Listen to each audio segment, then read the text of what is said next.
Hey, big up, guys. How we all doing? Long-eared Yeti here, just to prove it. Look, I'm not false, I'm not fake or anything like that. I've got my fan on, so it's like blowing. It's like one of them fucking shampoo adverts. You know what I mean? Head and shoulders. No, I just have great looking hair. Yeah, whatever on that one. Yeah, big up to everybody. Going to hit this Forest friendly with Sunderland, and I'm really looking forward to this. When I first saw the the games that we was going to play, I was like, Sunderland, Millwall. I thought, yeah, it's all right, I suppose. But then I thought about it, and I thought, well, if you know how they play, they're like they have a high demanding boss. So basically, they're going to be wanting to earn a shirt as well. So I think it'd be a massive, awesome test, Sunderland along with Millwall. So yeah, I mean, I don't know much about the Spanish team, Esh or whatever. I've never even heard of them. I don't think.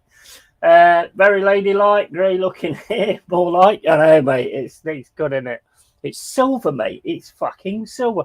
I tell you what. Like when you turn around someone and say, "Oh, that's grey," or it's normally women, basically, and you say, "Oh, your hair's such and such." Go, oh, it's cherry. It's strawberry cherry blonde, and all that kind of stuff.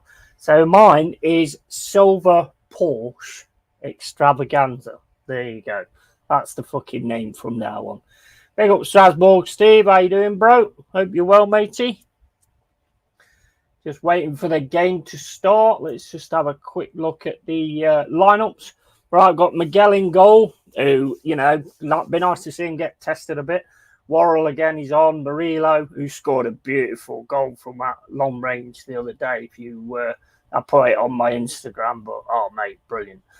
Gibbs White, who is captain. Woods, Hudson Odoi, Dominguez, Moreira, who looked impressive in the first game. Danilo, Aina, and Abbott. So, yeah, and on the subs bench, okay, not having any subs, not letting me see them. So that's that. It looks like it's just that lot, and that's it. So here we go. May I politely ask the pub's door men frisk more gently, please? Well, you don't get frisked, mate. You bring in whatever you like. No guns though, or anything like that. Don't want none of that. Got enough of that in Nottingham. Right, okay. So we're about to kick off. I think Morgan Gibbs White is actually the captain, which is good because that signifies that. I mean, I think that's the one that worries me the most. Morgan Gibbs White, whether we're going to keep him or not. Just let me know if you can hear the commentary. Shouldn't be able to because I think the fans louder anyway. Yeah, we're going to kick this off. Have you seen the new shirt? £75. I ain't paying £75 fucking pound. Are you mad?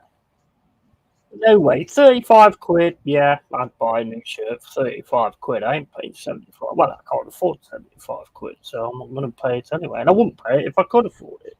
But anyway, I'm just getting off on one. So typical Yeti.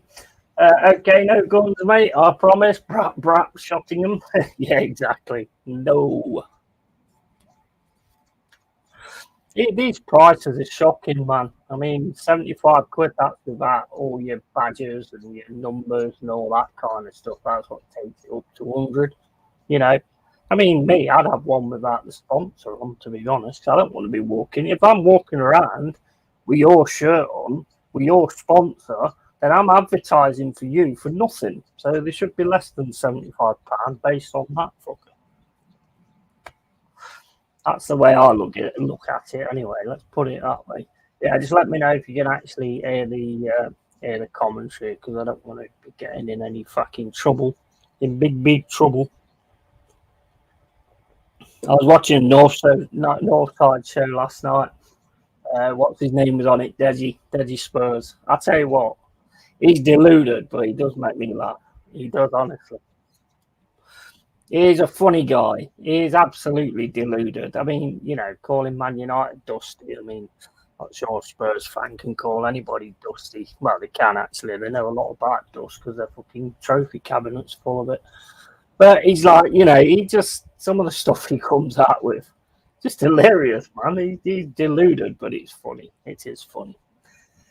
I really liked AC Milan's jersey from last season. Look, in April, May time, they still wanted £100. Oh my days, £100 at the end of the season. See, that's what I like about my team. Towards the end of the season, there'll be £20 like this one was, the white one was, and the third kit was as well. So I got them all for £60 basically. That I've got no issue with. I'll do that. I know they need money. I get that, but they're not worth £75. No chance are they worth £75. I mean, I'm sweating in this, and if it's £75, I should not be sweating. It should have like an anti-sweat fucking meter in it or something to make me comfortable. Right, I'm going to try and take as much notice of the chat as I can, but I'm also obviously going to be watching the game and seeing how we are performing. At the moment, we're pretty much just passing it around and getting a feel for each other. Sunderland's pretty much sitting back. There's no Milenkovic. I don't think he's on the bench either because I ain't seen no substitutions. So I ain't seen no substitutes. I mean, it's not coming up on the screen for some reason. There's about 1 minute and 10 in, and again, just passing it around the defence. Not really anything to worry about at the moment. Just pretty much keeping the ball, keeping the possession, just cycling it around. Like to see something. Here we go. Hudson-Odoi going down into the middle. Oh, gets tackled there. Gets taken down there. Weren't a foul though. It's a good challenge actually. And here's Aina now on the left-hand side, and it goes all the way back to the defence again. He had 3 players around him though, but I mean, he still got through. Right-hand side now. We're going back at him. And a bit of a mistake there. Fine. It's not really anything to worry about, though. Everything's good at the moment. Just keeping control of the ball. Looking for little opportunities. Lots of nice movement as well. Players are moving around. Players look up for it as well. Just need to get... Oh, that was shit. Oh, well. Spoke too soon. Yeah. Tried to pass it back towards Hudson-Odoi and kicked it out. So, yeah, that worked good. Right, AC aren't my team, just like that jersey. I was a fan of AC 80s, early 90s. Yeah, they had some fucking good players, didn't they? They did have some good players, AC Milan. My mate was always well into AC Milan. George Weah and all that lot. And I mean, I can't remember the rest of them. Van Basten in AC Milan as well. I know they had some good players. Weren't Rijkaard there as well? Ruud Gullit, was he? Proper players. Proper players. Right, Sunderland getting a bit of touch of the ball now. Very slow at the minute, but it's only sort of 3.5 minutes in, so it's not like massively important. The control of the ball has been quite impressive from us. But now here comes Sunderland. It's their first attack on the right-hand side. Ball goes to the edge of the area. To the left-hand side. Ball into the box. Headed back in. Shot. Defended. Kicked out. Not the best defending, really. It was a bit wishy-washy, that was, to be fair. Everyone's just kicking air.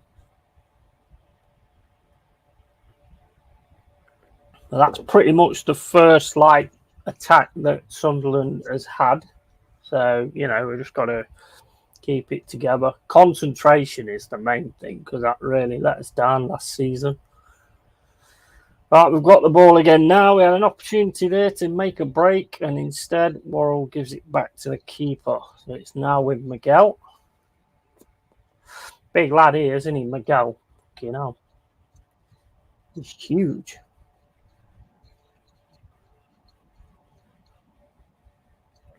Ball goes over the top to the right-hand side. And Going to chase that, but he ain't going to get to it. And the goalkeeper just kicks it out for a throw-in. I say these are just pre-season, really, but it's just you want to watch them. You want to watch your team, see how everything's sort of coming together, and basically see the pressing and because that's one of the things that was missing last season. I thought as well. At times we just didn't press enough. So and see how we go when we're trying to attack as well. Oh no, that's a mistake from Morgan Gibbs White. And he's another mistake. He's cleared as well. Aina gets straight in there, wins the ball. Then the ball's lost again by Morgan Gibbs White. Danilo plays a pass. Morgan Gibbs White can't get it through. There's free kick. The Forest about 40 yards out. And that's played to Aina. To the left to Callum Hudson-Odoi. Ball over the top to the left to Dominguez. Dominguez hits it first time. There, that's wide. Good idea, though. Nice run from Dominguez as well. Just couldn't quite get his foot around it to get it on goal. So it goes wide. Sunderland with the ball now.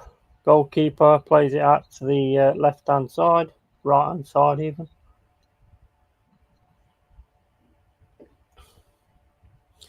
Here comes Sunderland.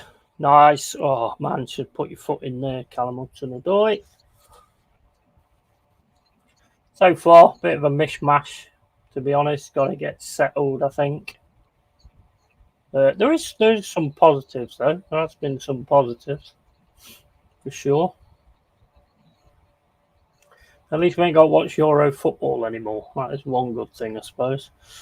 Right, again, yeah, not a great pass there from Danilo. And given straight back to Sunderland. Come on, Reds.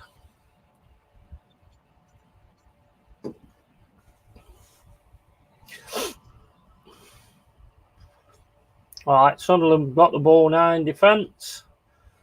Trying to play it through. Plays a good through ball, but that's gone out.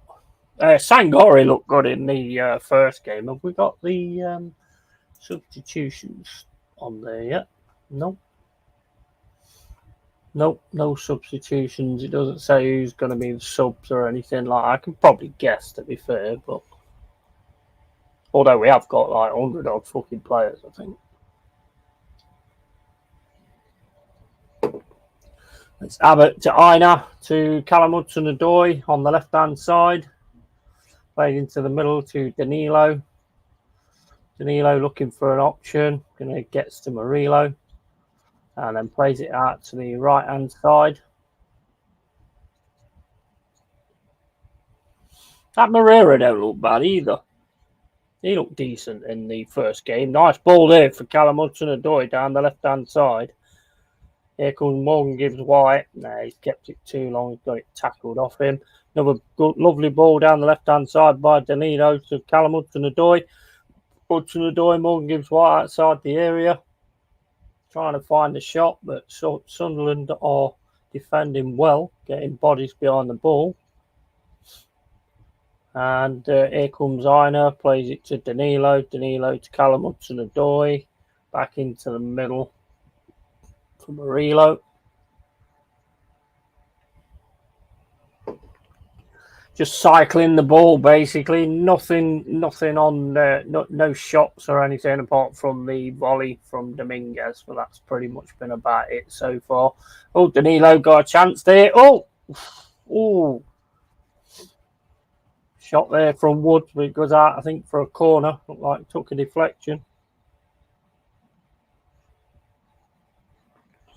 Great turn shot, but the shot was not on target. And, well, it probably was on target, but it took a deflection and got out for a corner. So, yeah. So far, 0-0. Been some good stuff. Got to get settled, I think. Right, it's going to be hot there. It's hot here, to be honest, today. Well, I mean, one thing I will say about this shirt, it's quite cool, to be fair. it's quite cool. It's not like a lot of shirts that you wear and fucking gets really fucking sticky and shit. Well, depending on what you're doing, but then again, we don't really want to be talking about that kind of thing. But yeah, so we've got a corner Forest. Can we actually get something on target? Ball comes over. Oh, heads for the goal, but the goalkeeper's aware of it and just plays it out. And coming down the right hand side now, that's easily defended by Sunderland. Diving header.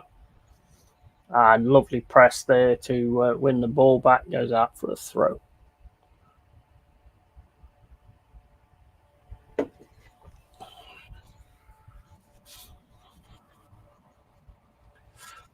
Forrest with the ball again. Plays it across to Abbott.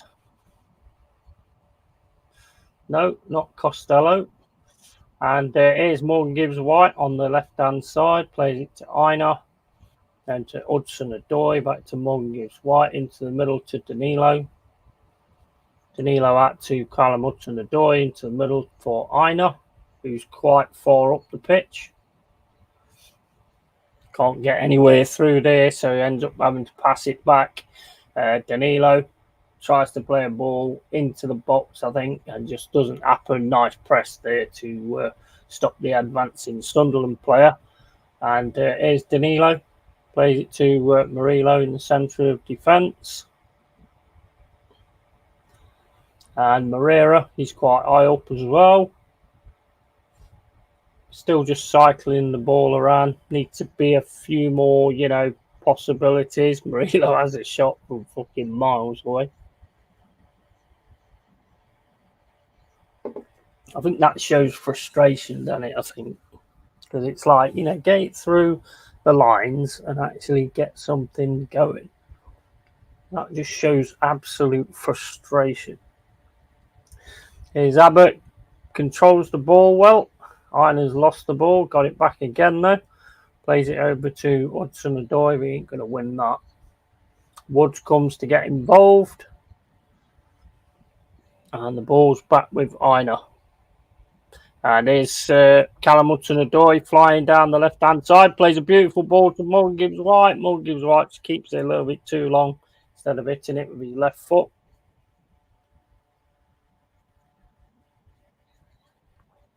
One thing I do like, what I've seen at the minute, is when they sort of coming forward, they just press straight on them, which is kind of what I want to see.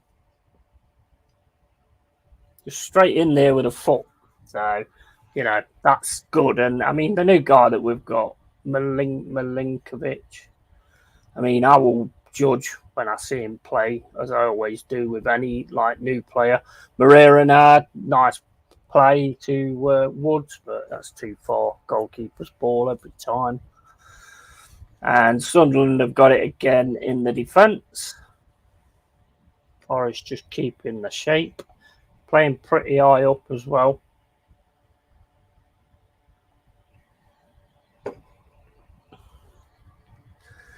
Just each sort of keeping with a guy in case he tries to sort of make a run for it. Ball across the box there for Sunderland. And played down the left-hand side.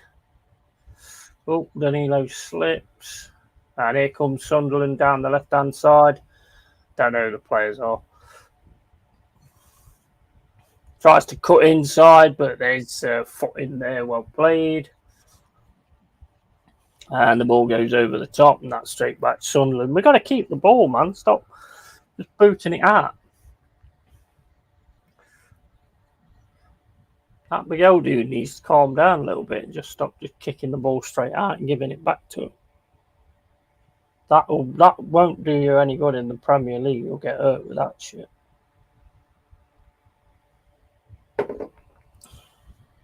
Not really anything to report so far. There's not really been any. I mean, the best sort of attacking chance probably was they passed down the left to Dominguez and the volley. But, I mean, as they always say, friendlies are all about the fitness and all that kind of stuff. I personally think you should win every fucking game. No, whenever you play, you should win, and that's it.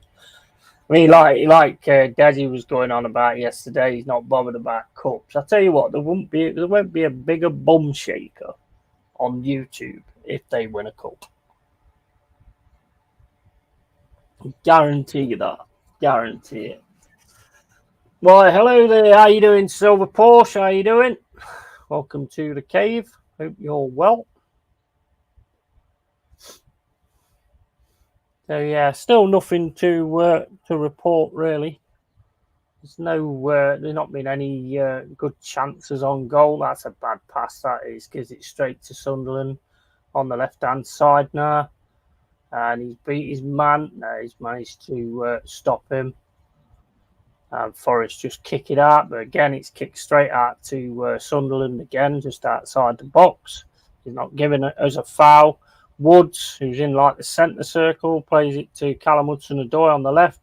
Hudson-Odoi tries to take two on, gets it, manages to get it across to Morgan Gibbs White on the right hand side, and here comes Moreira.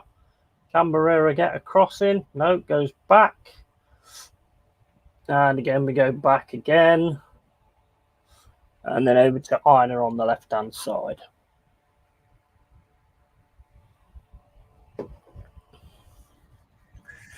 Here's Aina, plays it into the middle. Sunderland just sat in at the moment while we are trying to sort out an attack. The closing is down quick, very quick. Oh, that's nice though. That is nice. Oh,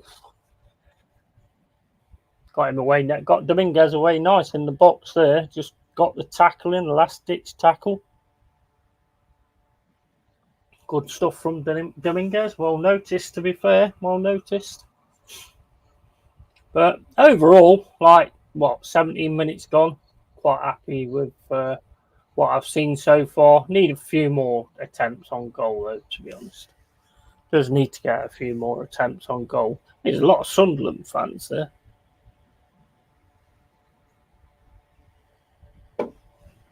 Oh. There's 17 minutes gone. Forest corner. Danilo puts it into the box. That's headed away. It's on the edge of the box over Moreira. Back to Danilo. Danilo puts it into the box again. Again, headed up in the air. And gets it straight back into the box with a bicycle kick type thing. And here comes Sunderland running, flying. But Aina's got it. He's got the pace for that. No problem there. Aina's got the pace for that.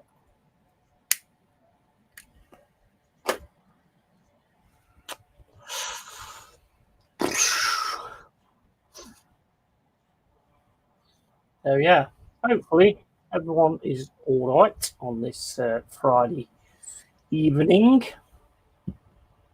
There's a second friendly, played Chesterfield the other day, 3-0. Quite a good performance as well, though there should really have been more goals in it. But so far, so good.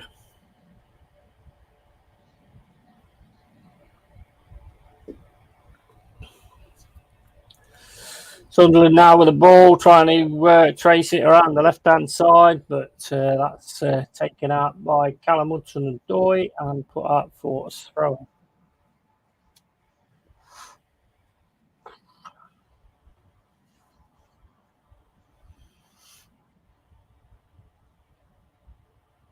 I've been impressed with Aina. I think Aina's done all right today. So far, anyway. Dominguez as well.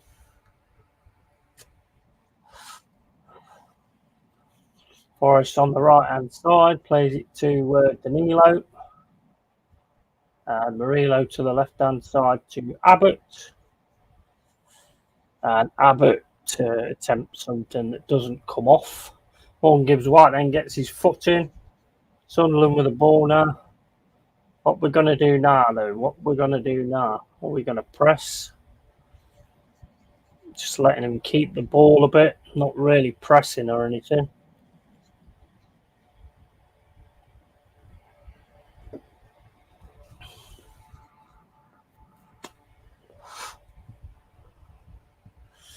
Top four prediction. Oh, top four prediction, man. Fucking hell. Let's say. I don't know. I think Arsenal will be up there. To be honest with you, I think they will actually be up there. Although a lot of people don't think so because there's not been any signings or anything like that. I think Arsenal will be up there. Man City, obviously. The other two. The other two. I don't know. I've got a feeling about Chelsea, to be honest. Chelsea could be up there as well. I don't know about Newcastle because I don't know what's going on with Eddie Howe. Who else would probably be up there about? Possibly Liverpool, depends on how Slot works out. If Slot just slots in, pardon the pun, then you never know, do you? United could actually make a run for it. I don't think they'll get top four, though, but they could make a run for it. I don't know. If I was being deluded, I'd say Forest, but that is just delusion. So I don't see that one happening. Although I would like to see it. Then again, I'd like to see us win the league as well, but ain't happening either. So I'm not dodgy.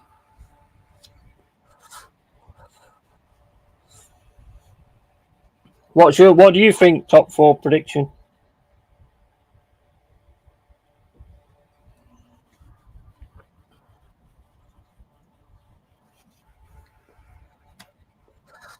It's hard to say yet. I mean, people haven't signed who they've got to sign and things like that, have they? So you don't know what Arsenal's going to do yet. Nobody does really. What do you think of United getting that Euro lad? I don't really know that much about him, mate. To be honest, I don't know that much about him. But here he's a special kid. He is something special. But how many times you heard that? And like someone said yesterday, you know, yeah, it's a good signing, but is he going to adapt to the Premier League? Sangor is a good signing, but he didn't adapt to the Premier League last season. So that all comes into it as well. But yeah, it's a good signing. I think Man United are moving in the right ways, to be honest. It'll probably take a bit of time, though, before they actually get to the Man United that they used to be.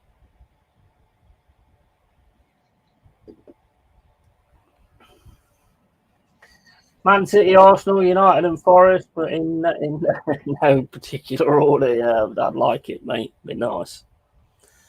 It'd be nice, bro. It would be nice. You know what I'd like to see us do next season? I'd love to see us get a cup, and I'd love to see us like finish around top 12 or something, so we're not struggling towards the end of the season. Trying to make sure we stay in the league again because I can't be doing getting that every single season. So hopefully we advance and actually a bit like Bournemouth season, actually. A bit like Bournemouth season. Bournemouth season last season was decent. That kind of season I'd be all right with.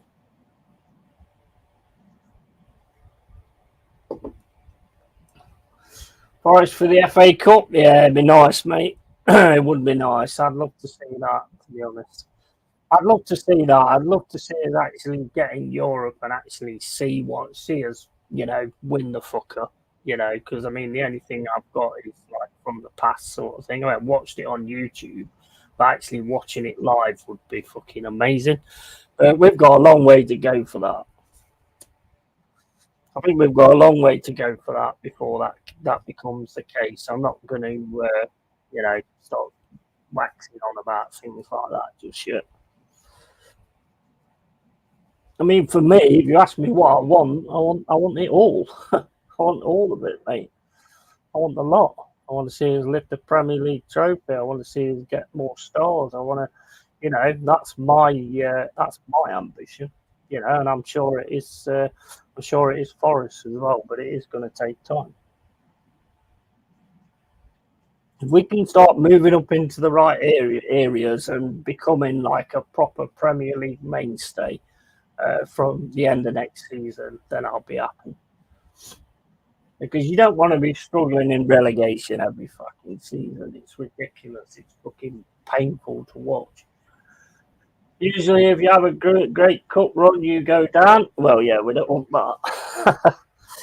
We don't want that. But then again, if you look at Man United, they ain't gone down, have they? Or they've won one each season, so I don't think that's a reality, really. You want another star? Oh, absolutely, mate. Absolutely. You can never have too many stars, mate.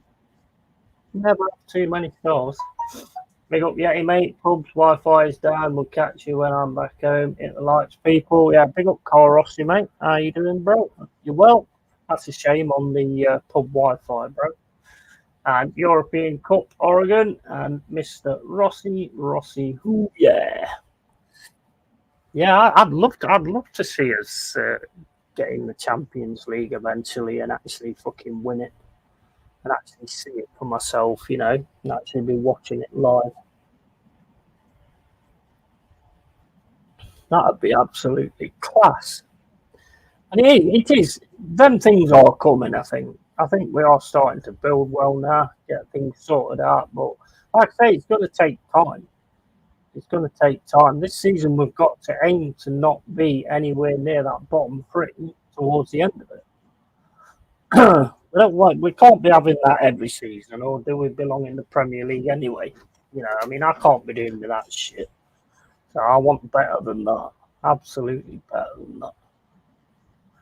And I think we're bringing in the right sort of decent caliber of players as well. I ain't seen that Milenkovic play, but from what people are saying, he's very good. I've watched videos on YouTube. He's brave. He's not afraid to get in. He will actually he'll just, if somebody's coming at him, he will just dive in and take the ball. So he's good. Scores a lot of goals with his head as well. Good shot on him as well. There's one or two good shots there as well. That's YouTube scouting though. That's not.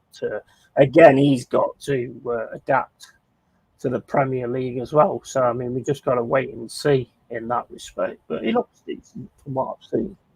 But I'm not much of a YouTube scout. I've seen so many players and I've gone and watched the YouTubes on them and it's like they look absolutely amazing. But then when you get them, they're just not. So I don't go into that kind of thing. I think the best thing about Milenkovic is how big he is. He could help us out in our set pieces because, that was a massive bad thing for us last season. So, getting somebody in of his height. I think the one thing that worries me about whenever you get a signing, you always wonder, who's going to go to make up for it. I know we've lost Niakai. Now, Niakai, for me, I miss his throw-ins, but I didn't really notice him that much other than that, really. That's just my personal point of view. It wasn't somebody, but then again, good defenders, you don't always notice him. And we made some decent money on him as well. So, and he was injured a lot as well, for that matter. He was actually injured a lot.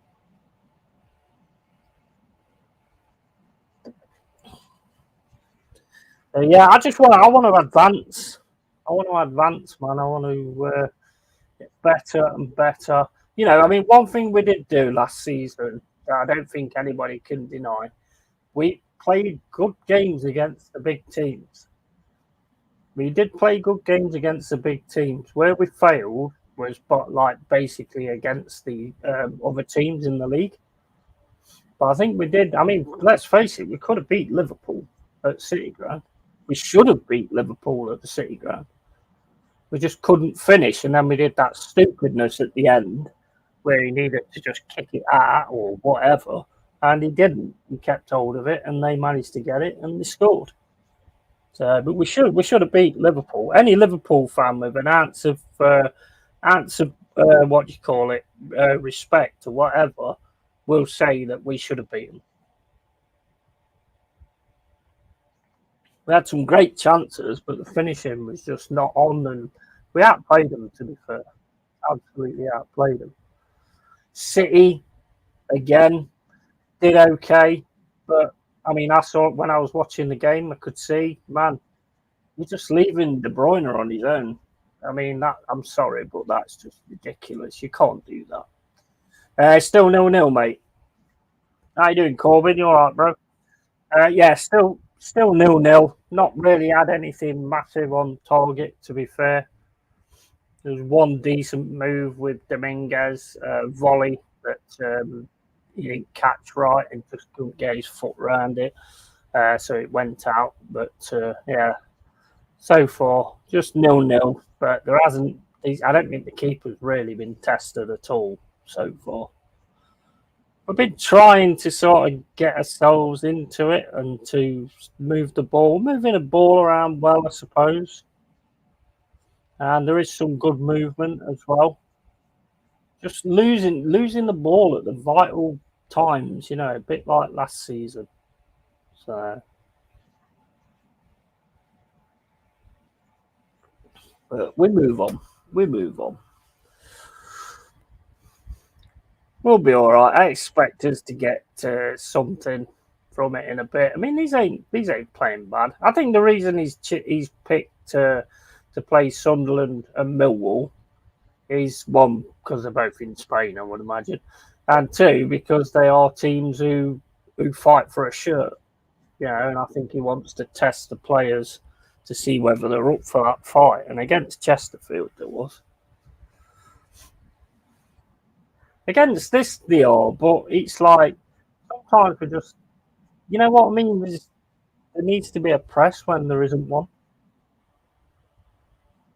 I'm not a big fan of watching other teams play. You just let them get on with it and stuff like that. I'm not a big fan of it at all. Get the fuck in there, man. Best way to do it is keep the fucking ball and actually fucking get some good opportunities. Here's a ball down the right hand side. That's easily Oh no, he's messed it up now. He's getting a foul or offside, I think.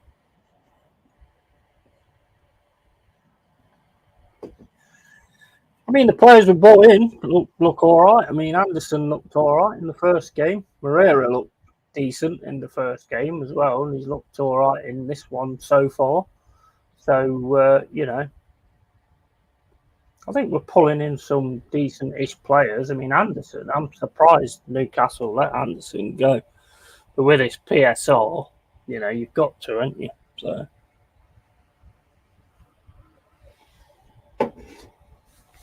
Oh, that's first can down. And nearly 33 minutes gone. Here comes Sunderland. Trying to get it through. Can't get it through. Good one by Danilo. Messed it up again. Danilo's going to get onto this. Nice bit of skill there from Danilo.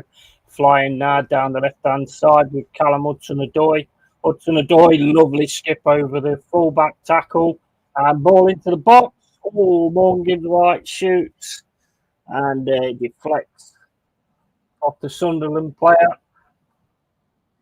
And it's going to go for a corner. Lovely from Danilo there, and also Callum Hudson-Odoi as well. See, there's also, you've got to take into account the players that we're going to keep as well, because, I mean, for me, you've got to keep Morgan Gibbs-White, and you've got to keep Murillo, and you've got to keep Callum Hudson-Odoi as well. Alanga could be going to Newcastle. Alanga's all right. I'm not too worried about that one, to be honest with you. I'd be more worried about losing Callum Hudson-Odoi, to be fair. But until we actually get to the point that we need to get, then we are going to be like, if the good offers come in, we are going to be a bit of a selling club, unfortunately. But just got to keep hold of them players, man. Got to keep hold of them players. What did you think of Chelsea, Andre Santos' time with your lot last season? Never played, mate. I think he got on. I think he had one substitute appearance, if I'm right. If I'm thinking right. Never really saw him. Didn't really play. So it's hard to sort of give an account, really, because I'm pretty sure he got one sub appearance, and it was only for like 3, 4, 5 minutes or something. It was a bit of a pointless loan, really. I mean, midfield, we've been all right anyway. We're not too bad midfield anyway, so I didn't understand that one, to be fair. Up to 8-1 sub appearance, yeah, pretty much. I mean, I could be wrong. But I can only remember seeing him like come on once and never really. I don't know. It was one of them really, like as if we was like, I don't know, helping Chelsea get someone out the door for a bit or something. I don't know. Not quite sure what that situation was. He never really got a fair crack of a whip, to be honest. But I mean, this Maresca or whatever his name is, the Chelsea guy, he really likes him apparently. And Santo, whatever his name is, likes the way Maresco manages as well. Because what he was saying, he likes the way he controls a game. So, who knows? Who knows, man? But you're right. Yeah. I mean, I can't. It's very hard to judge somebody on like 2-3 minutes. Do you know what I mean? You have to have a lot more than that. And I don't really judge any player unless they're in when they're in the actual shirt. I can't be doing with like when they sign new players and they sit there going, "Oh, this club's got loads of history and oh, blah blah blah blah blah blah bollocks." I can't be arsed with that shit. To be honest, I never watch any of them ever because they just bore me. It's like, yeah, we know what we've won, we know what we've done, and all this, that, and the other. We don't need to be told. It's all like the fucking thing. Placards are all over the ground and everything. So, but they have to do it because it's obviously a PR thing and stuff like that. I'd like to see, I'd like to see somebody sign and then like say in the press conference, like, to be honest, I didn't want to come here. Fucking hate the club. Never liked the club, to be honest. But you know what? The wage is awesome. And, what they've offered me is just a package too good to turn down. And that's why I've signed for us. That's why I've signed for them, you see. Just completely be honest. I would. I totally would. 100%. Yeah, his team's a bag of shit, really. But you know what? They've offered me like fucking 50 grand a week. So I don't really care how crap they are, to be fair. I will play for them every week. I'll put in about 20% each game. And the fans will love me for it. Here's Sunderland on the attack. Oh, that's a fucking penalty. Has the ref got it, given it? That looked like a penalty to me. Bad from Murillo, gives the ball away, flies in to try and stop the player, just takes him out. It's a penalty. It's a penalty. No use arguing about it. It's a penalty. Yeah. Oh well, big up the Dharma and Dahl. Absolutely. Yeah, I'd just say it real. That would turn around and go, oh, what do you think of the manager? Oh, he's an absolute prick, to be honest. But he's giving me 50k a week, so who cares? What do you think of his tactics? The shit. It's boring. It makes for boring football. And how do you think you'll be accepted by the fans? I don't really give a fuck. I'm getting paid 50k a week. And that's the first goal for Sunderland.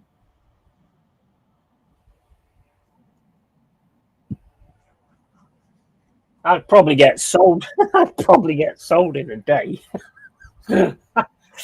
Like starting in the morning and then be gone by the afternoon. Oh my days.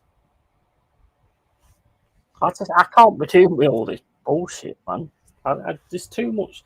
Life's too short for all this bullshit. You know what I mean?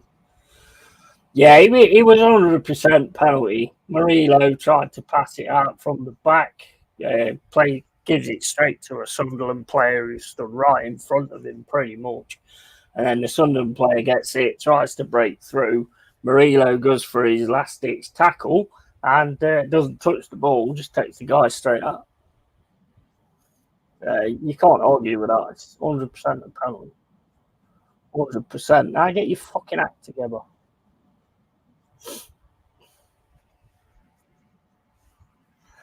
Like Robinho at Man City conference, I'm very happy to be here at Chelsea. Yeah, yeah, exactly. You can imagine if I was a footballer and I was coming to the end of my career and I signed for Derby County. Yeah, a bunch of fucking sheep shaggers.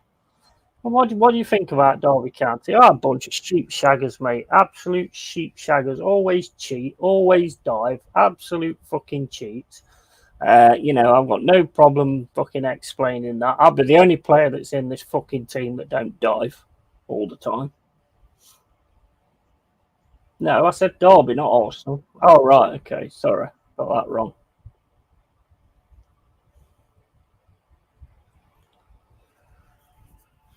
Sabotage. Yeah, keep it real, man. Keep it real, keep it yeti, man. Fuck all this bullshit just to fucking so everybody people like you all the time. You know what I mean? Fucking hell. Not all on this planet to be liked by everybody. People don't like you, fucking whatever. Fuck them. Got time for that shit.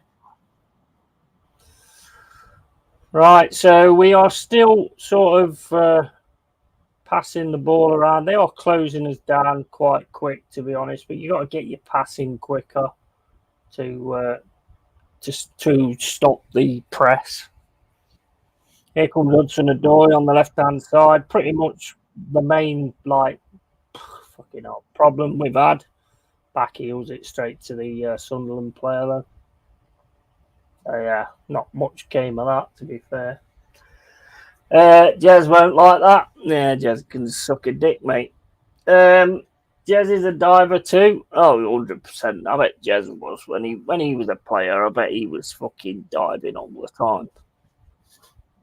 I bet he was diving all the time. I bet someone in the crowd had a bottle of wine and Jez just went running into the crowd and fucking dived over there. Got himself injured and then just sat in the chair drinking the wine.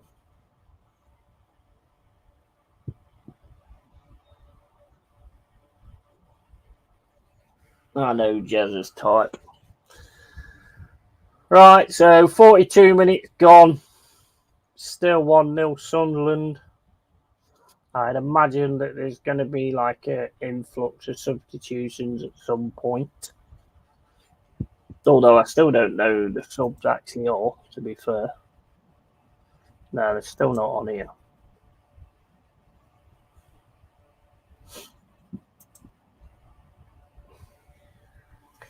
Evening, Mama. How you doing? When Jez had a bit of hair back in the day. Oh yeah, I mean, there's a lot of like historical stories. I'm not sure I believe any of them either. Evening, old Jez ain't here to defend himself. I know. Yeah, you know what? I did loads of shorts the other day, and I did one at the end, and completely fucked it up. And it was basically saying, look, the title of it was "Me and Jez get on fucking great. You know, we're bros. It's all a laugh. You know, we have a great fucking time together and stuff like that. It's a good fucking laugh. Make sure you follow Arsenal history and more." But then I don't know what I did. I think while it was processing, I got that above myself. While I was processing, I actually went into the library and deleted the video. so, so there was no fucking footage to grab. So yeah. Yeah, me and Jez are sound. We do great fucking really good watch alongs. It's good fun. It's a good fucking duo. You know. He'll give me shit, I'll give him shit. And it's just fun, man. It's just fun. The myth of Jez is here. Yeah, absolutely. Absolutely. Haha, you're both real ones. Oh yeah, absolutely. Absolutely. And it's just for the jokes, man. Right, so 1-0 down to Sunderland. And we are struggling to get through them, I will say that. We're definitely struggling to get through them. I think there's, oh my days, what was that movie? What? We are struggling to get through them. There's no doubt about that. So we've got to get it fucking sorted. We've got to sort ourselves out. Maybe, I don't know. Maybe go on the counter and try and get the fucking ball over the top or whatever. Because we're not getting through the midfield. Good giggle at these. I'm having a good giggle at these comments. Big up, Jazza. How you doing, bro? Yeah, just getting your shit as normal United. Right, here goes Ina. No, there's too many players. There's too many players on him, man. Somebody should have been going down the left wing to give him somebody to pass to there. Oh, come on, man. It is a foul, but whatever. Fucking get up then, bro. Right, okay. I agree. Good duo. If I'm struggling to sleep, I'll just put you two on the bank. Off to sleep I go. Cheers, mate. Appreciate that massively. For fuck's sake, Macums, welcome, Mama, but just speaking as I find. And evening, Jez, evening, Mama, and evening, Jez. Right, I'm going to go and grab a beer. And I'll be back in a second.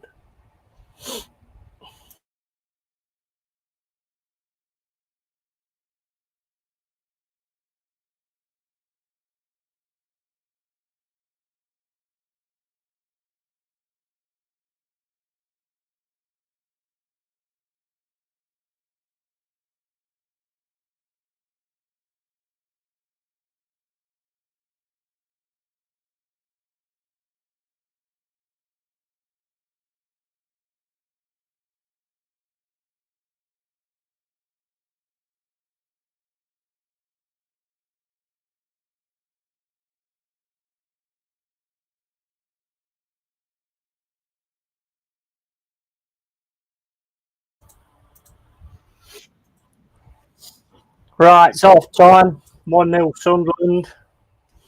Penalty, which can't dispute at all, to be honest. It was definitely a penalty. But yeah, I mean, the thing is, I don't really like take myself seriously, so I'm never going to take anybody else seriously, am I? You know, if I don't do it for myself, I'm not going to do it for anybody else. Hi, Mama. Jez, happy Friday, mate. Carl Rossi, I call. So, yeah. So, anyway, 1-0 penalty. I'd imagine there's going to be a lot of substitutions, but I don't know if that's the case or not.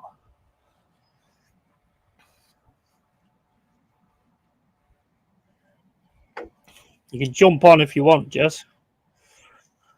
Entirely up to you, mate. I'm just concentrating on this game.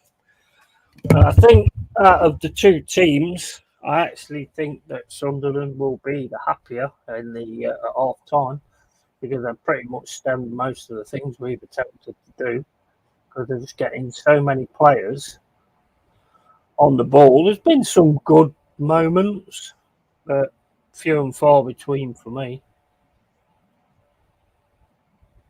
Mainly Callum Hudson-Odoi down the left, but you don't want to become a team that's just got that one sort of attacking option because that's easy to defend against, isn't it? So you don't really want that. You've got to have a bit more going than that. I don't think Woods has really done a great deal. Had a shot in the first half, I think, got deflected, but that's pretty much about it. Just pop into the shop, join you in a bit. Yeah, no worries, mate. I'll drop the link into Instagram, that thing. It might be a good idea to grab the link first, I suppose. That might fucking help. Right, okay, so let's drop this into here. And there we go. That's dropped into there if you want to jump on.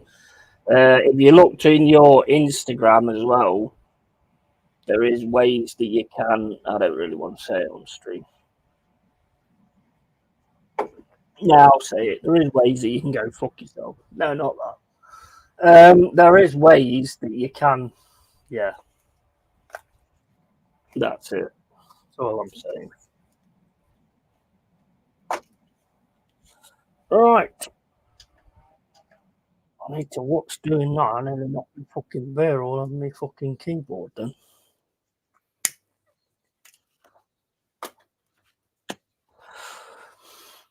So yeah, all's going good. And want to come on down for a bit, just till full time, till the game starts again. Fucking hell, it's hot. I can't have that fucker on off. Fuck that shit. Fucking dying here. All these people saying, "Oh, you're always complaining when it's too hot and stuff like that." Look, I'm not being funny, but I don't like the sensation of feeling like I'm in a fucking oven and I'm being cooked alive. I just don't like it. I can't help it. I just don't like it. And look how fucking white I am. Look, I could be proof that ghosts exist. Look how white I am, man. It's fucking insane. Absolutely insane.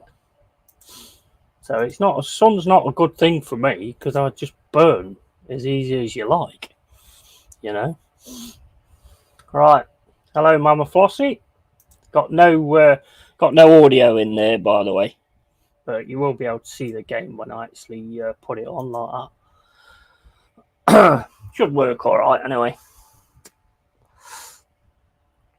Here's the new guy, Milenkovic.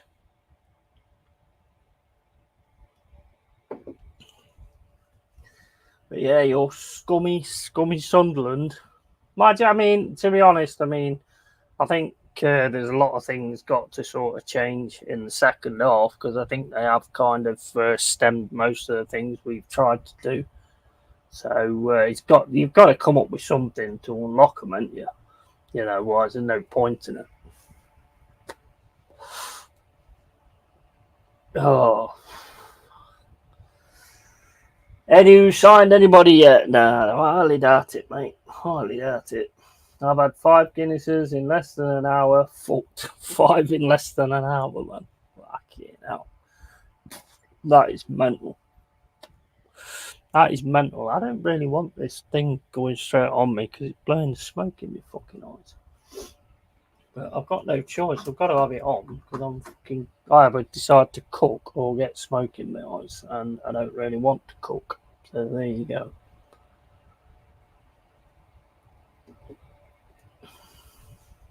Still like to see the substitutions, but I can't. It just says substitutes there and don't show me nothing. So I don't know what that's all about.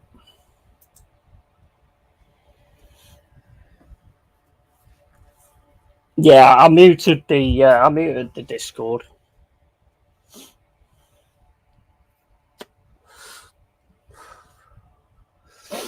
See how it goes and see what happens. The next game I think is midweek against Millwall.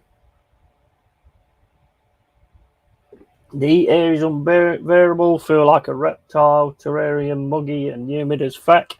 That's the thing, isn't it? And it's like, you know, people talk about, like, you know, our fucking, you know, like when you're in a foreign country, you actually get a breeze, and the breeze makes a difference. I mean, I was out earlier this morning, and the breeze weren't making no difference whatsoever.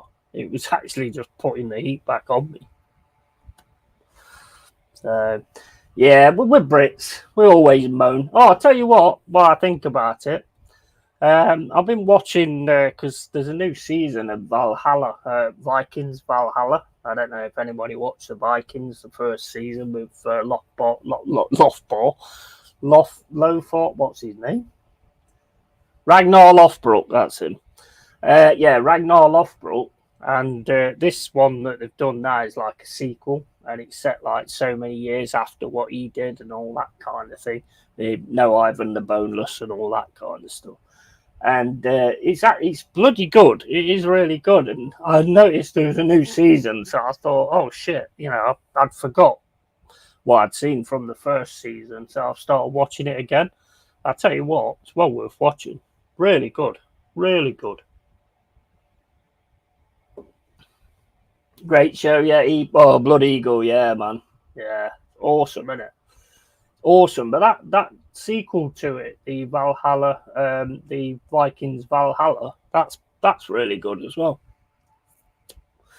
That's what I'm watching now. That's pretty much why I've not been ready to sort this out and everything, to be honest, because I've been sat watching them and you know what, you know how you do when you've got like a load of fucking, you got a series and you've got all of it on Netflix or something. You just sit there and go, oh, just one more. Oh, go on then, just one more. And it always finishes with like a fucking cliffhanger, and you're like, oh, I'll just watch a little bit, see what happens, and then you end up watching that fucking one and all. Mad. Big up, Yeti. First time catching your live stream from Florida. I'm happy to be here. You're a sound gent. Big up, Jason Carter. How you doing? Welcome to the cave, bro. Cheers for those words. Appreciate it massively. Hello, Jason Carter. I haven't seen you in ages. Yeah, big up, man. Big up. Cheers for that. Appreciate it, man. Try and keep it real and all that, you know. Another thing I started watching as well was just started on Prime. Well, it's just loaded up on Prime anyway. For Those About to Die, which is like a Roman type thing, with gladiators and chariot races and all that kind of stuff. That looks decent as well. I've only seen the first 2 episodes, but I tell you what, it's good. It is good. It's well worth watching.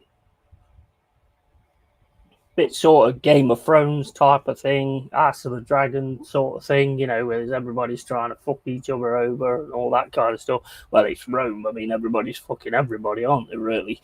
But I mean, that's another story altogether. But yeah, that looks decent. Did you watch the BBC series Rome? I loved that. I think I did. I actually do think I did. I can't remember a lot of things, but normally when I can't remember them, it's normally not a good thing, to be honest. Like, I can't remember the last 2 seasons of Game of Thrones because it was crap. But you know, if I don't remember stuff, I'm pretty sure I did watch that.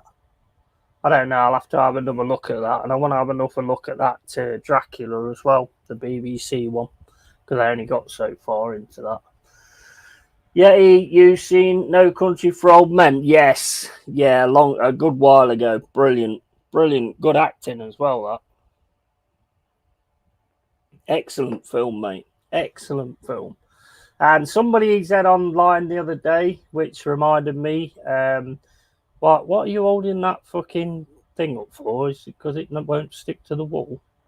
He's got like a fucking light, and there's one on one side of the wall that works, and the other one's like he's just holding it up because it's not stuck to the wall. Oh well, that looks good.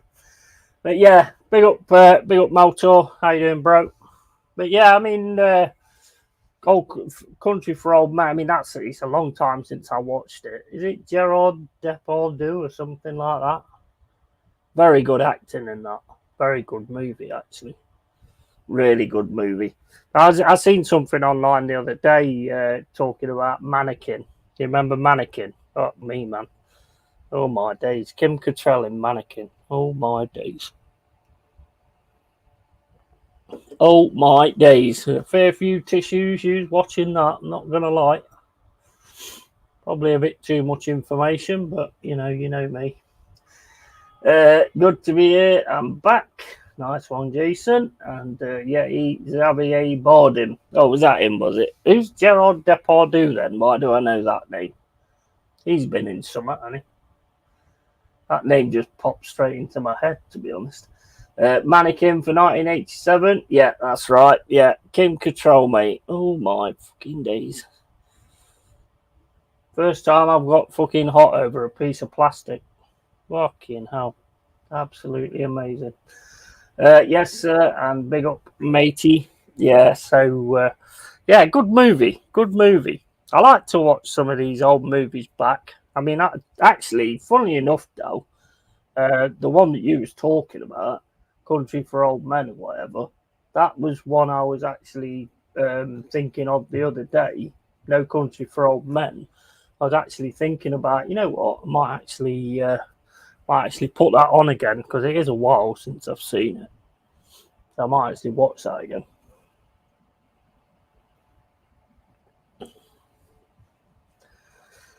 So, my guy, you're a real one too, sir. Absolutely, mate. Only real ones in here.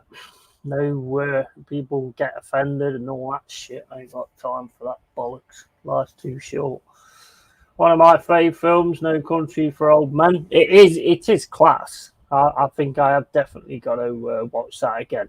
But if I was thinking about films I want to watch again, probably be Last of the Mohicans. Fucking brilliant movie, Last of the Mohicans.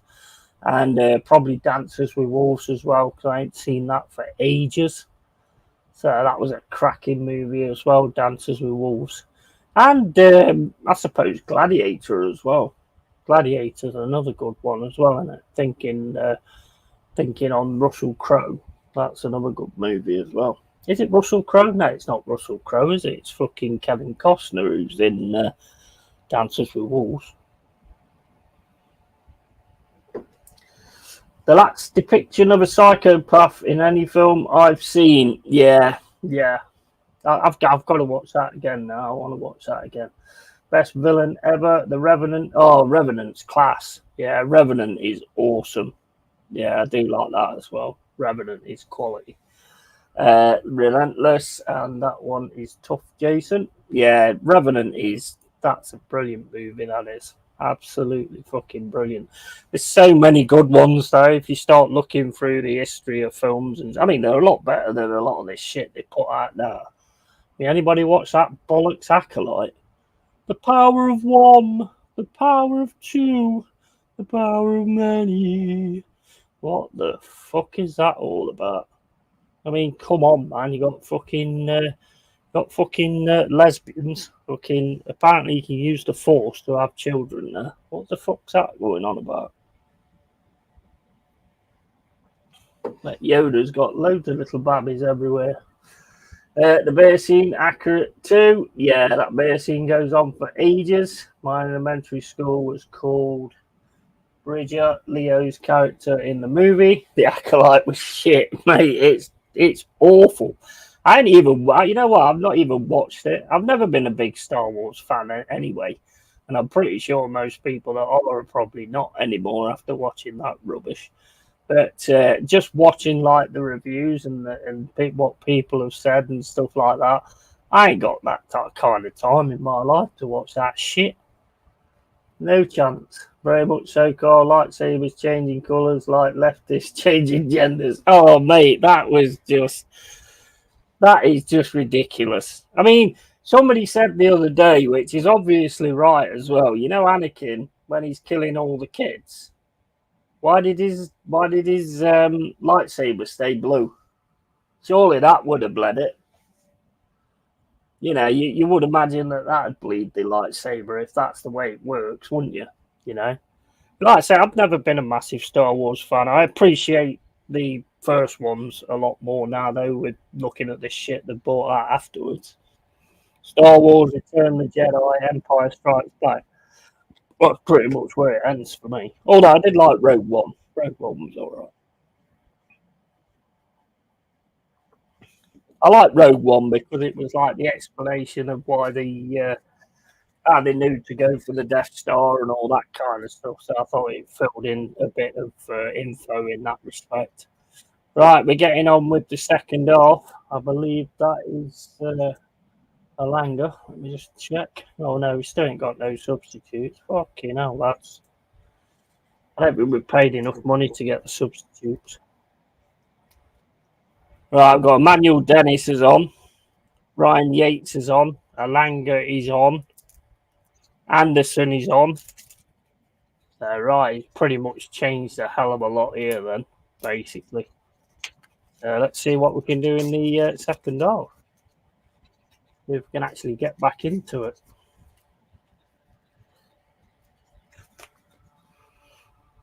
I was done with Star Wars after the Sith one. Yeah. And brother, that grizzly bear scene was intense. A great movie. Yeah, it is intense, isn't it? What about like Saving Private Ryan when that guy when he's fighting with that guy. That's an intense scene, that is. When he's fighting with that guy and then he sort of gives up and the guy's just like driving the knife into his heart. That's an intense scene. That's an intense scene.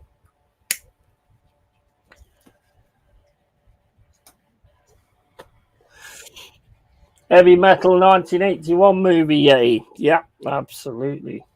I'll tell you one of my favourite like metal movies is Trick or Treat. It's an old style of horror movie where like this singer and this band are like Satan worshippers and stuff, and the lead singer passes away and basically becomes like a subliminal message in the record. And the subliminal message tells this guy what he should be doing next and stuff. That is brilliant. I do like that. It's one of my favourite ones, to be honest. Hard to watch. Jason covered my eyes a bit. It goes on and on, crazy. I generally think I crap my lungs out if I stumbled upon a grizzly bear. I'd seen a black bear too close, and that was enough. Oh, mate, they don't mess about, do they? It's like, as you know, I watch a lot of these YouTube things, like crocodile attacks and shark attacks and all this, that, and the other. Oh, wait, here we go. Left hand side. Oh, get in. What a bloody finish that was. That was a class finish. That was. Don't know who that is. That must be one of our youth players. Beautiful ball down the left hand side. Ilanga comes running in, plays it down the left hand side, flying down the left, and just left foot bang straight in. Hits the crossbar straight into the back of the net. Lovely goal. Lovely goal.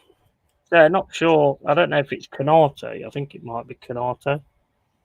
Don't know. Can't hear it. Yeah, his hair is mythical today. It is, mate. It is. Fucking annoying, I know that. Especially with this bloody fan on. He's blowing my hair all over the place like a fucking Timothy advert.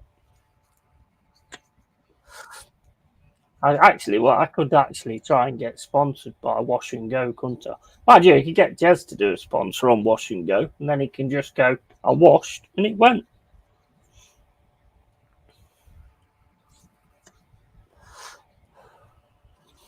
That's a good idea, maybe, for the future. Yeah, lovely goal that was. I think it was Canate, I'm not sure. Because I can't hear it, and I think he does play on that position, because I played him on Football Manager. I don't know, because for some reason they're not giving me the substitutions. I don't know why, but they're not giving them me. So. Is Anderson getting involved? Really getting involved. Lovely ball there down the left-hand side. Omedy bobbedy bibbedy boo. There's Bolly. Omedy bobbedy bibbedy boo. Plays it down the right-hand side. Nico Williams. And that's left some in there on Anderson. And he wins as a foul. Come on then, Forrest. Let's get it together now. Yeah, he's close enough to a bear for me. Yeah. I won't go that far, but yeah. But I mean, there's all them things on YouTube as well. I mean, some people, I'm sorry, but some people are fucking dumb. You know, if I go to a country, right, and I see like a fucking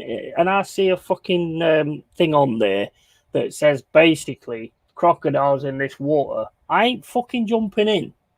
If you jump in, you're a fucking knobhead. You're an absolute fucking knobhead. How you doing, bro? All right? All good, mate. All good. Did you get on the Discord? No. Oh, you did not. If you go in there, mate, it's actually on now. I don't know if I've got Discord. Let me have a look. I think you have, because I've managed to add you, so you must have had it. You must have gone on it yesterday. LongHairedYeti'sCave on Discord. Have a look. Big up Yazza says Maltor. Be up Maltor. And Mr. Rossi. Discord. Well, managed to get a goal anyway. I think it was Canate, I think. Nice finish, to be fair. Yeah, you scored just I joined. Right. Yeah. You scored.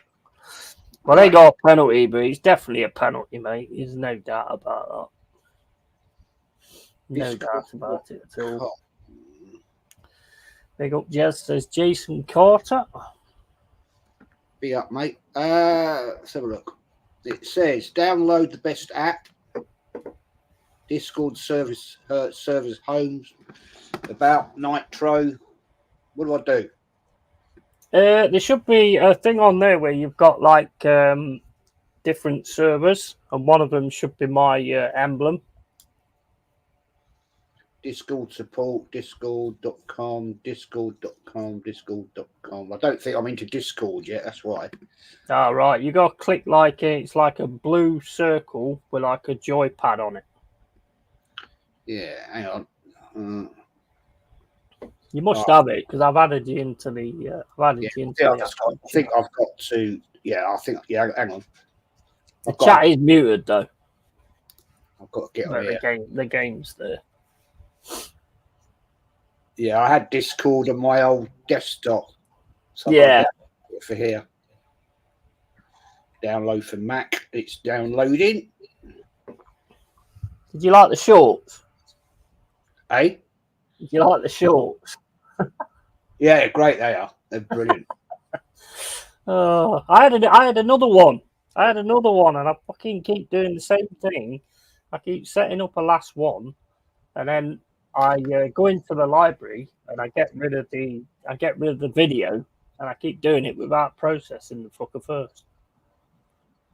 So I've lost that one. That one was just saying basically, we get on really well and we have a good laugh with each other and all that, just in case there's anybody watching them and think, oh, he's taking the piss here. So. But I am taking the piss, obviously. Right, so we'll look on here. I was just saying, mate, it could get a sponsor with Wash and Go, and you could do the advert and just go, I washed and it went. Oh, there you are. Gotcha.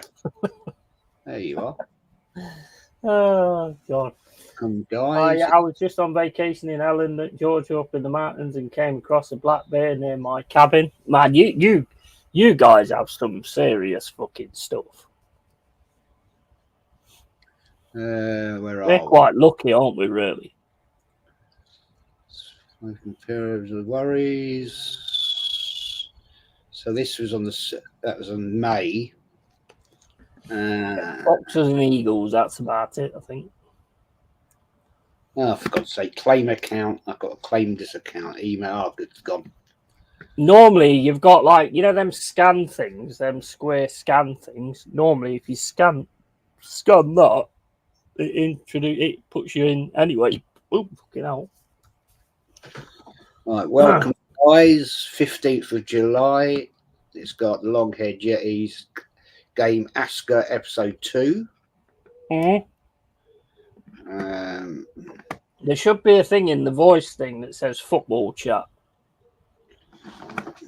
If you click on that, then it'll put you into that. And then you should be able to. Okay. Live, there it is. Okay, watch stream. Join. No, that's it there. Here comes Sunderland again. God, he's not getting to him, man. What the fuck? Seen a bit of that standing off again today, like I didn't see against Chesterfield. No, don't want that. No. Got it. Right, thank you. Right, I've got football chat. It's got a picture of you and a picture of Mama Flossie. Yeah. But when I click on join voice, it won't let me do anything. Yeah. There's no voice on it. It's muted. I think you click on the watch stream or something. Live stream. Join voice challenge yet. Can't join. It says why. Like, oh, hang on. Hang on a minute. Actually, what's going on here? Let me just have a look, but it will actually take it off if I do this. But it won't take it off, but it will take it on to what I'm looking at, which might help you actually. But no, it won't because you can't see it, can you? So that won't help. I can see it says watching stream, but where is it then? Hold up. I can't get into the. Right, so you're not on it, mate. I can see your thing that says Longhaired Yeti live. It says watching stream. There's a frozen picture of the game. Right. Pro tip: double click user to watch. No, well, let me do it. Now, let me say sharing watching stream. I'll have to work on that then.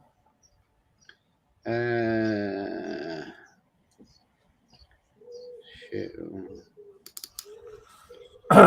I'll have to work on that. You got it, Mama.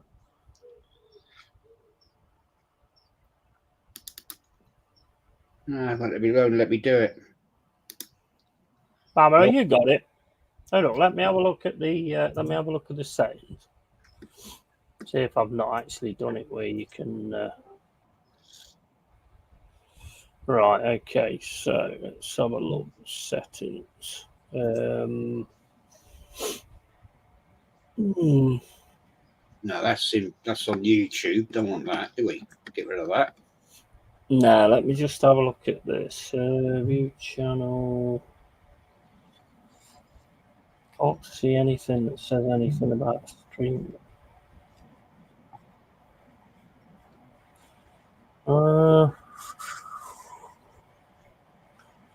Most of them are ticked anyway.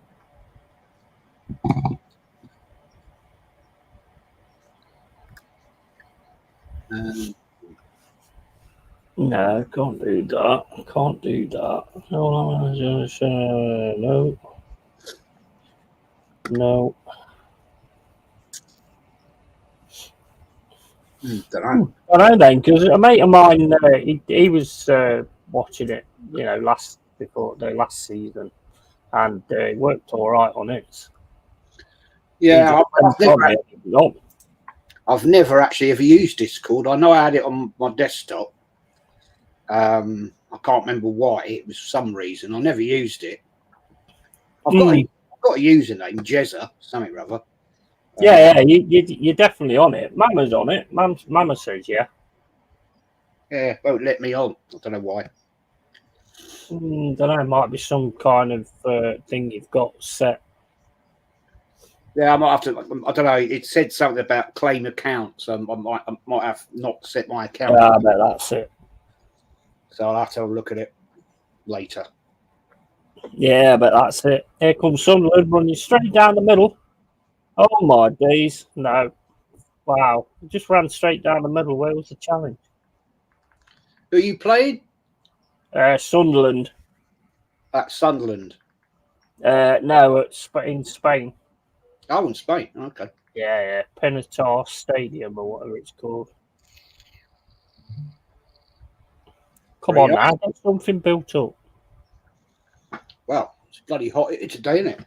It is hot, isn't it? Yeah, I've got my fan on, and mate, honestly, if I turn it off, I just instantly fucking cook. Yeah. Don't know where mine is, to be honest. No idea.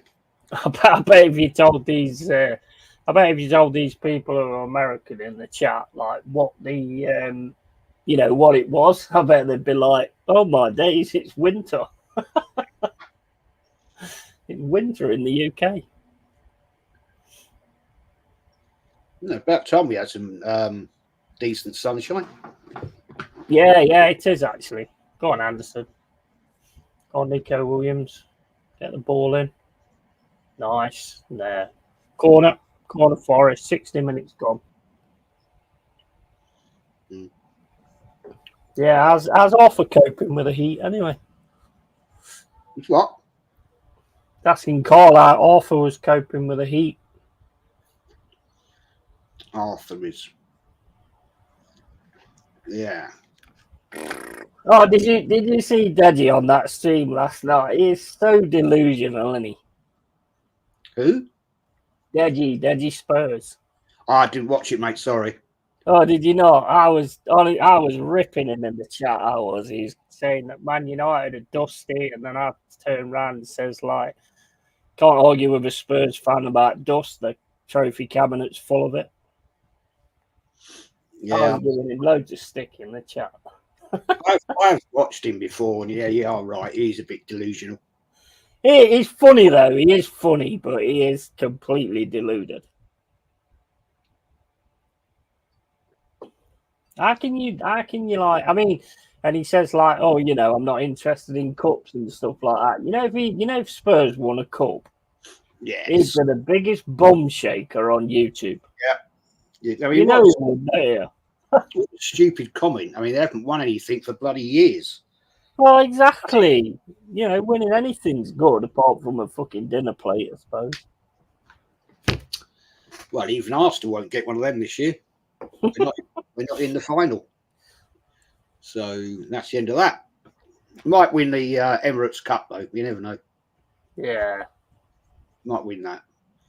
But, yeah, of course, next week it's the, pre-season friendlies start at silly o'clock times. Dear, oh dear. Oh, yeah, yours will be, won't they? Yeah. 2:30 in the morning, 4 o'clock. Oh, my days. Yeah, I won't be there for them. I'm not even sure I will be, mate, to be honest. Be quite truthful with you. I went to renew my Bing the other day. Yeah. I'm having all kinds of issues. Okay. I don't know. It said I went to do it, and it said it had taken payment, but it hasn't. And I've checked with my bank, and it hasn't. So I don't know what's happening. It seems to have blocked me out. So I don't know what I'm going to do. It's a bit annoying. I'm going to need that if I do watch the pre-season games, and I need that Bing. You know what? I don't think I don't even know if I'm even bothering, mate, to be honest. What else can you use? That's the thing.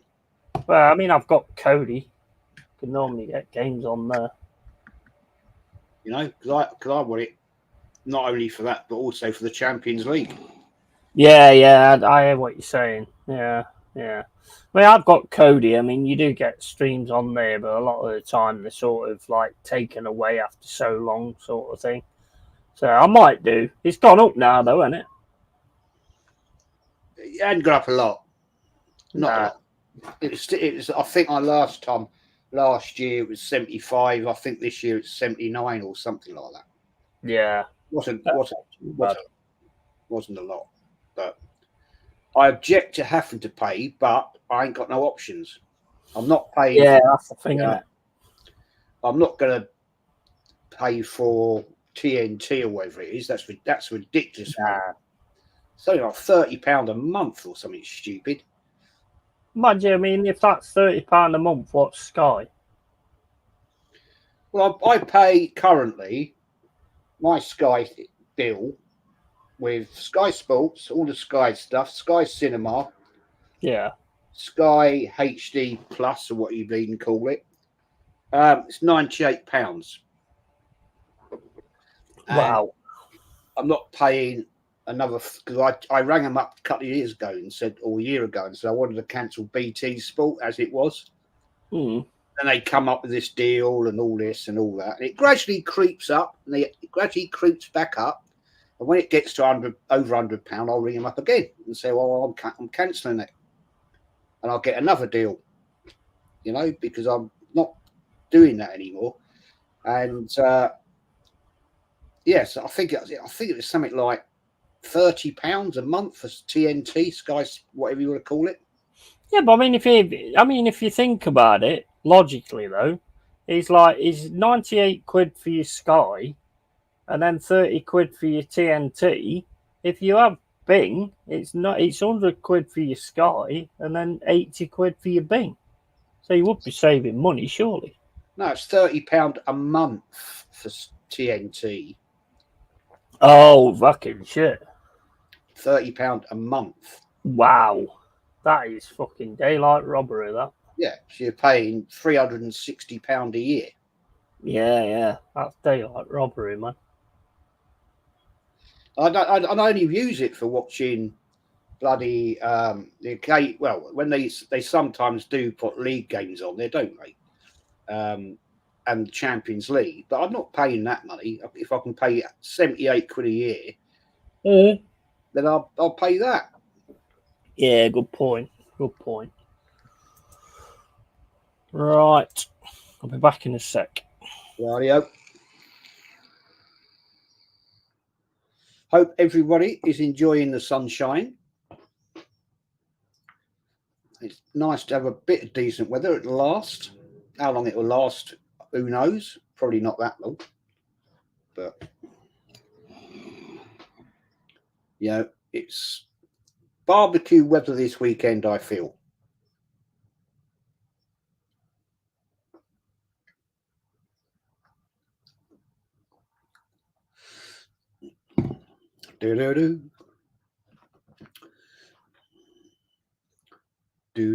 What's the weather like in Ireland, Carl?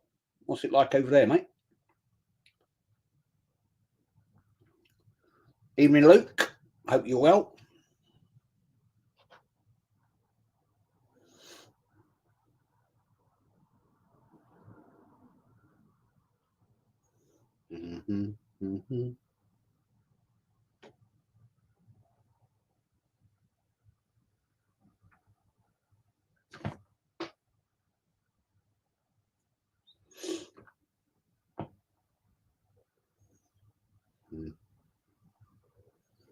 Muggy, all good, Jed. Hot as fuck today, but I'm pissing down tomorrow at 22 degrees. Super muggy. Yeah, I think tomorrow it drops back down to about 23 here tomorrow. This sort of temperature I can handle, 28, 30. That's, yeah, once it starts getting up really like 34s and that, no, it's too hot. Too hot for me. Bum, bum, bum, bum.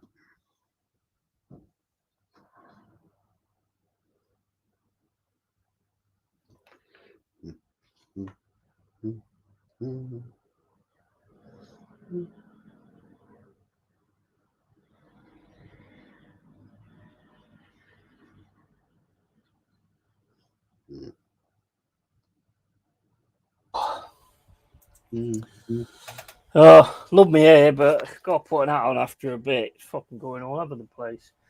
Hey, Luke, how you doing, bro?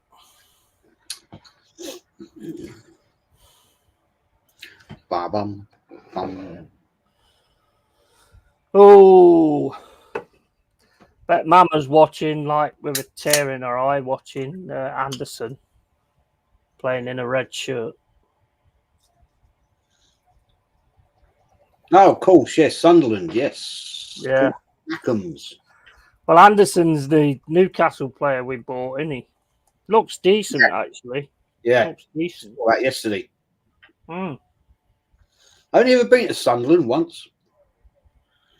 And that was that was the old, not this state, their current, what was the old one called?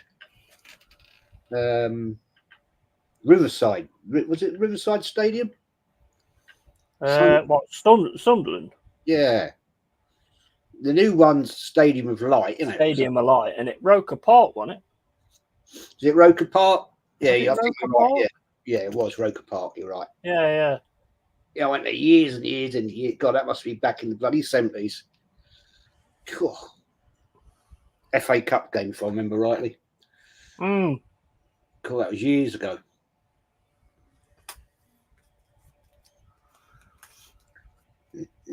Yeah, Mama says Roker Park.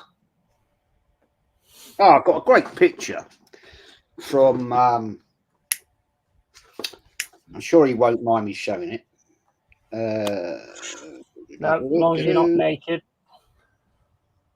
No, it's not from me. All right. I sent Aaron Knowles, he won one of the quizzes, right? Mm. And sent him a mug and a key ring as a prize, and he sent a great picture of him, his little boy with the mugs. Oh, nice. He got 2 because she cocked up. Oh, Now, awesome. that's cool. The only thing is, in the background is another little lad. Mm. I have to say, I'm going to contact Aaron and So say, you look, need to get him another mug. Good fair play, man. Because your little lad at the back there, he can't go without one. So yeah, absolutely. So the wife's away. It's daughter's graduation party tomorrow. She graduated from university as a psychologist, so they're up there at her house. Nice. I'm on my own here till Tuesday, so I'm going to post the little lad that bruised banana one. You got any wild parties set up? Me? Am I? Mm. No. Oh, now you know about Tinder and all that kind of stuff. Nuh-uh. I was watching some of that yesterday, actually. Brilliant show. The Northside's one you talked about. Yeah. It was really good. It was brilliant. Yeah, it's quality. So I've actually got a mate of mine coming down for the weekend, actually, from North London. Him and his missus are coming down. So we're going to have a barbecue with, that ninja thing I've got. Going to have that tonight. Nice. Awesome. Do that. Have some lagers and wine and shame we don't live closer, mate. I'd have popped over. Yeah, no worries. You have to get a lot more lagers, though. I'm going to have to send that little lad a picture, a mug. I can't see that him and his older boy and that little lad ain't got one. I'm not going to tell him. I'm just going to send it. Yeah, absolutely. Yeah, I think that's an awesome idea, man. That's an awesome idea. So, cool.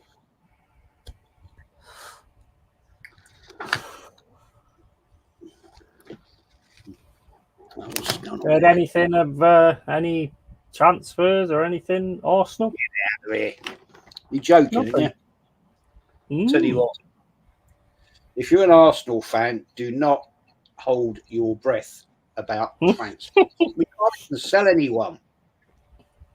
Apparently, Nketiah, who's after, I can't remember the name of the team now.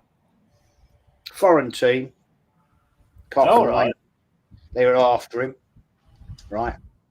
And Arsenal have turned the offer down. I mean, just get rid of him. Why do you these players? I think they offered 20 million. You should have took that. Yeah, he's an academy player, so you're going to make money whichever way. Yeah, man, you should have took that. 100 grand a week, and he doesn't even get to play anymore. So that was daft. What is wrong with his management, man? What is wrong with them? Because he expecting to get somebody to offer 30, but if nobody's gone anywhere near that yet, why would you expect to? You're not going to. Just cut your losses and say, right, see you later. Yeah. Be ruthless. It's the same as, ESR, Fulham are in for him, but we keep, we keep refusing their offers. And it go on, and then we'll be stuck with them for another till January. And then, it'll happen again. And we just keep paying this bloody money out for these players who don't gain time. Stupid, get them isn't it? Yeah, it's mad. It's bloody stupid, mate, to be honest. I mean, that lad we've just got, Milenkovic, was playing for the Serbian team in Euros. I mean, he looks decent. I mean, I haven't seen him in a Forest shirt yet, obviously, but, he looks decent. He's a big lad, good in the air, so it might help us out with our set pieces and stuff. I mean, to me, your club is showing intent. Oh, yeah, definitely. your business done early. You're out. You're now out pre-season tour with your new players, right? So they're all team bonding and getting to know each other, and which is as it should be. We're off to America next week, right? And we've bought an under-21 goalkeeper.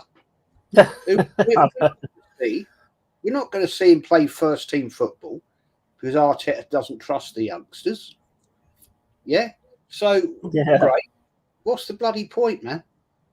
And we'll you know for a fact. I was going to do a show about this tonight, but I could be asked. That you're going to see Nketiah out on tour. You're going to see ESR. You're going to see Reece Nelson. You're going to see Vieira.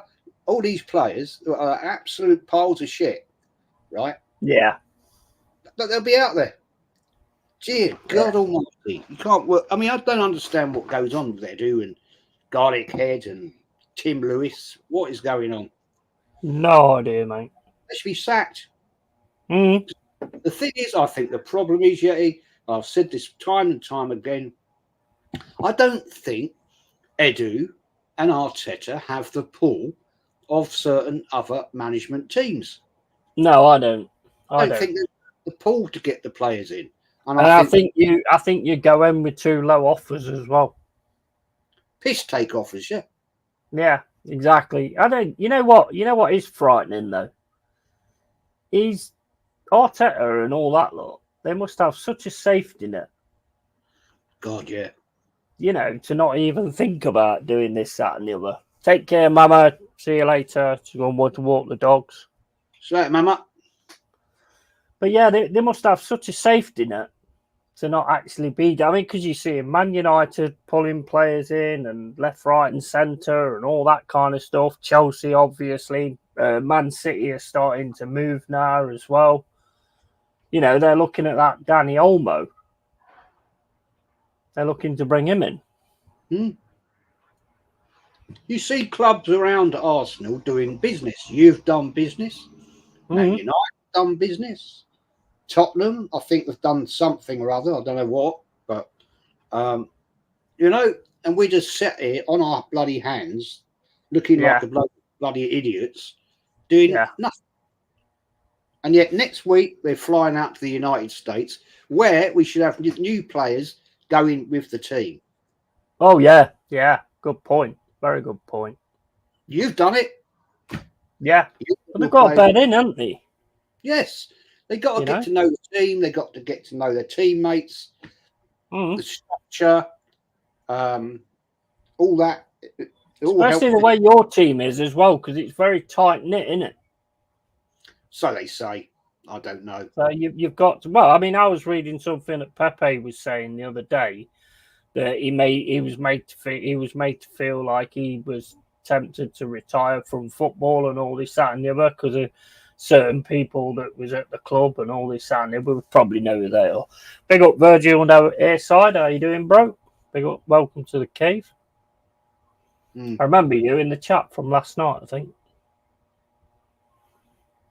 Who? Virgil no airside. Yeah, he's been in your chat before. Has he? Okay. I remember him in a chat yesterday. I don't know if it was yours or whether it was the Northside one. That was a good show as well yesterday, 6 hours. What, yesterday evening?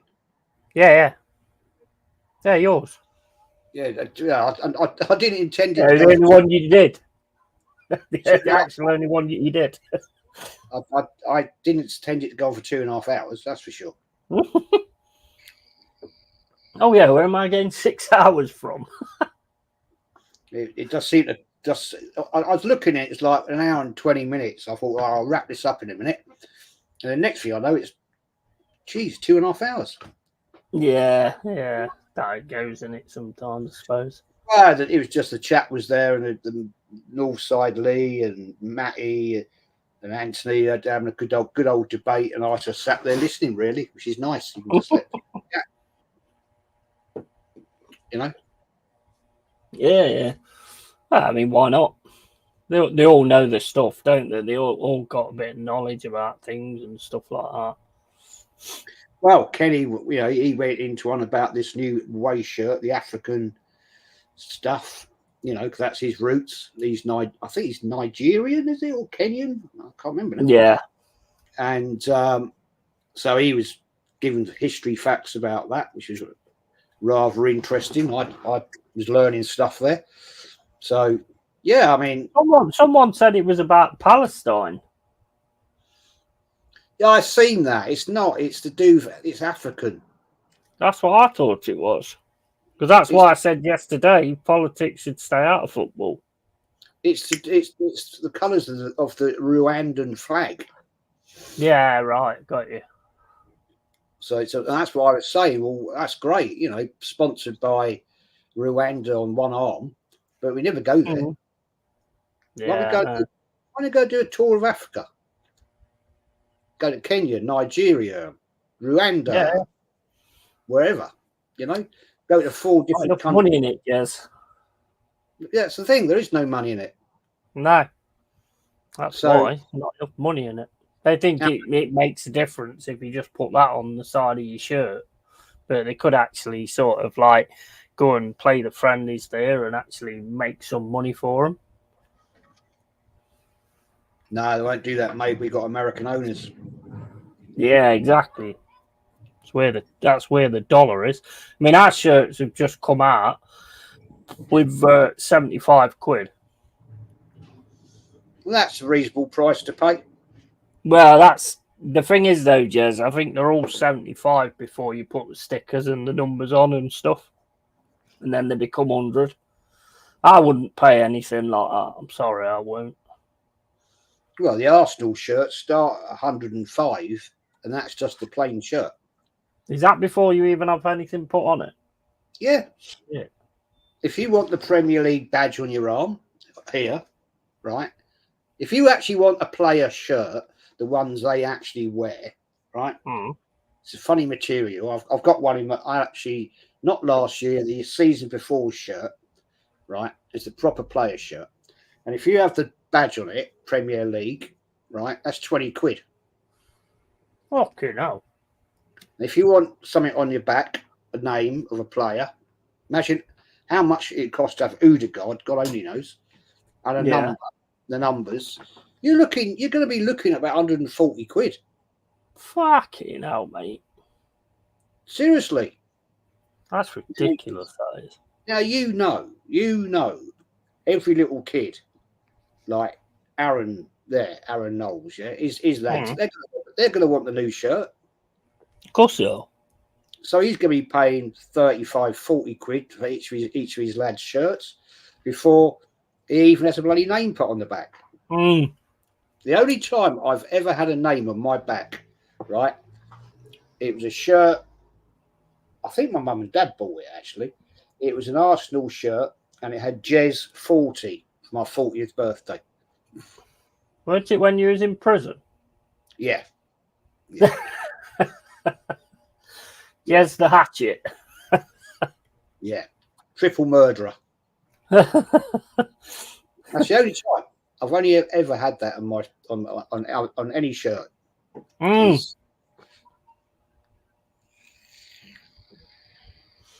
think I did it once, and the player got bloody sold.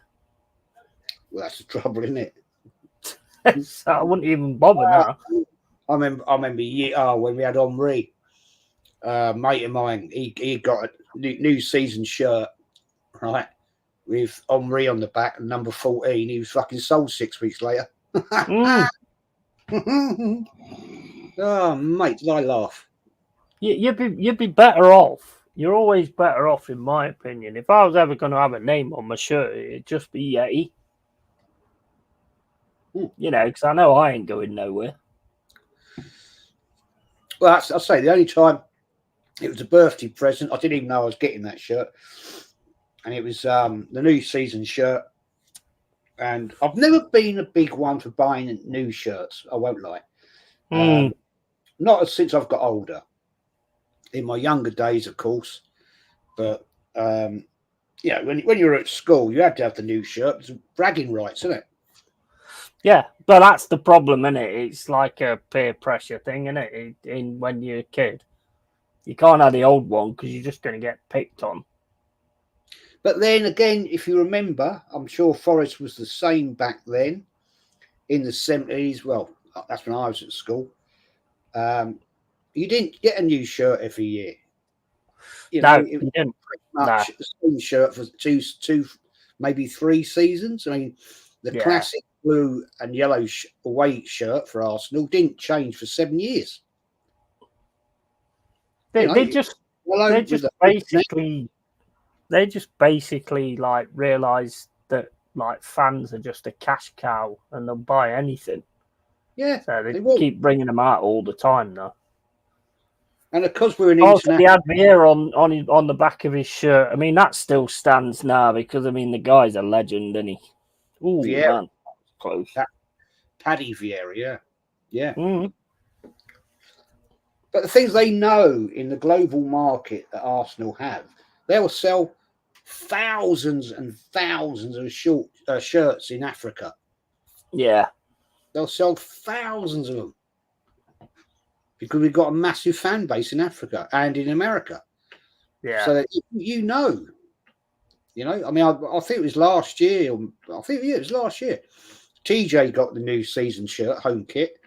And when he told me he paid for it, I thought, fucking hell. It's mad, isn't it?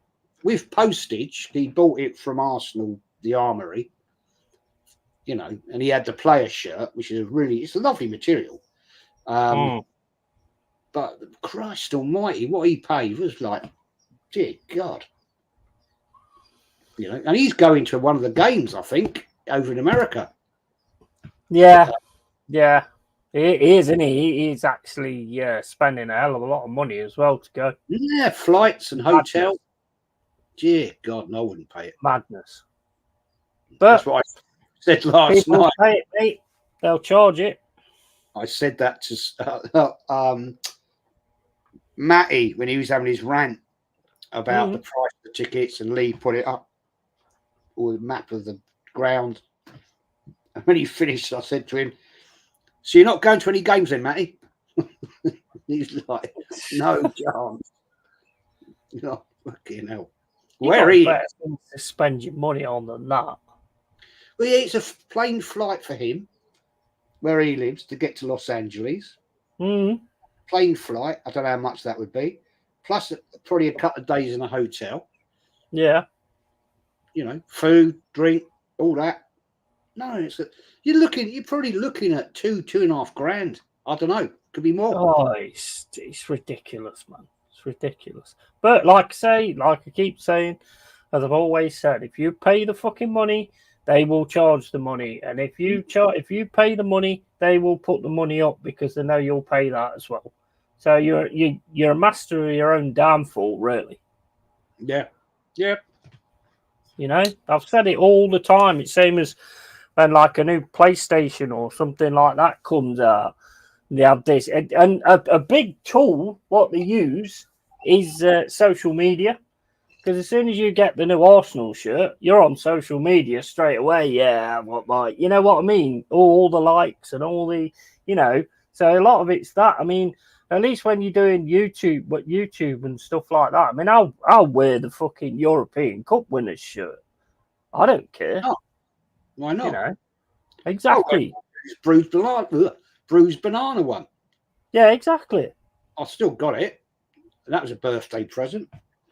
But when you're a kid, it's different, isn't it? Because, I mean, like when I was a kid at school and basically I used to get picked on because of like the trainers I had and stuff like that because they'd have like the Adidas Samba and all, whatever there was. And I'd have like what my mum would get me, like these Dunlop trainers or something. Awesome trainers. They lasted a lot longer than their Sambas, let's put it that way. But then that also gives an objective to bully you as well. Yeah, that's true. I mean, I get it. I understand. When Arsenal go on tour in America, I get it that the Arsenal fans want to see Arsenal. Because it's the only time of the year they're going to get a chance, right? For the majority, 98% of the fans. Otherwise, they've got to travel to London, which is even more money. hotels, tickets, all that. So I get it that they want to buy the shirt, and I understand they'll pay the big money for the fee for the to get to a game. I can see it. Personally, I think it's just greed by the club, considering the first game Arsenal play is owned. That stadium's owned by the bloody Cronkies. Yeah, they could subsidise the tickets. They could say for Arsenal fans, right, in America, if you're an American Arsenal fan, right, this is the price of your ticket. I don't know, $150, let's say. They could do that. It's not a problem, is it? No, no. The bastard stadium, it's the LA Rams or whoever they are. So they can pack 100,000 people in there, but they're charging $600+ Yeah, that's pure greed, man.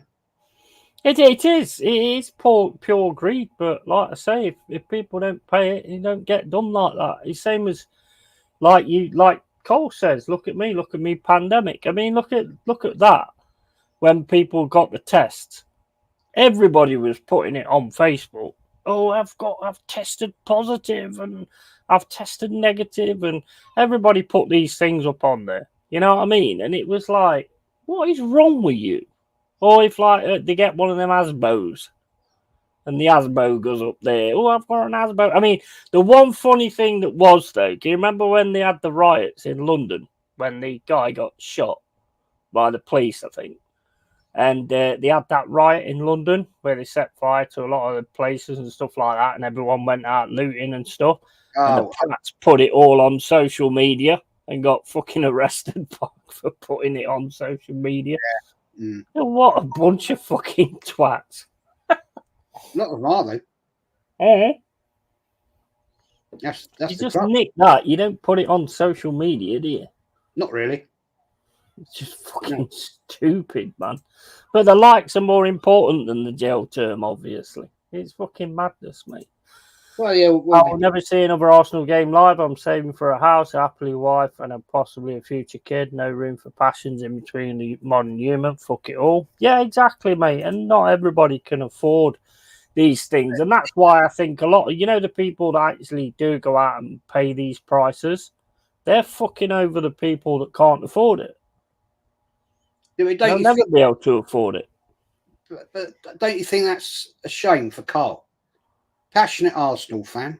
And yet he's trying to improve his life. Yeah. And for his wife, and wants kids to come along. I just find it very sad that somebody like Carl, who has loved the club all his life, can't afford to get to the games because of the cost of it. It's sad. It is really sad. It is really sad because, you've got an 100% fan there who just can't go and watch the games or anything. And it's just out of order, man. It really is out of order. I think twice now of going from where, I live 65 miles from the Emirates now. I can get there. I can get a ticket. But I'm just thinking, do I want to waste my money now? No, I don't actually. Well, yeah, I mean, there's so many more things you could do with that money. Go on holiday for have a bit of a break and all that kind of stuff. There's only certain people that can actually afford to keep up with that kind of lifestyle. And I can tell you for a fact, a lot of those fans that go to this day are not local to the Emirates. In fact, I can tell you, my mate is coming down tomorrow with his wife. They're going on holiday. The reason they're coming to stay is they're going on holiday for 2 weeks and they're flying out of Gatwick Airport, which is only 12 miles up the road from me. So I said, don't stay in a hotel. Come and stay here, Yeah. I haven't seen you since Christmas. And so they're jumping in here and we'll have a giggle. And he lives in Gillespie Road, which is where my grandparents lived and where the North Bank is. And he doesn't go now. It's too expensive. He said it's just and he can walk to the bloody Emirates, right? He's given up his season ticket. I think. Yeah, he used to be a working man's sport. It's not that. No, it's not a working man's sport anymore. No, not at all. It's not. And I had it's not. And the thing is, like the thing that winds me up about it is this thing where people have got like this. Oh, I can afford this, but you can't. I mean, what a wanker! What an absolute wanker you are. Pointless, Some man. people have, they have kids. They're going to work. They've got kids. They're trying to make ends meet and all this, that, and the other. You're probably a spoon-fed little twat who just gets money given to you left, right, and centre. Doing crypto scams and all that kind of shit, making money off people left, right, and centre. And there's honest working people out there that are just trying to fucking make ends meet, and they can't. No.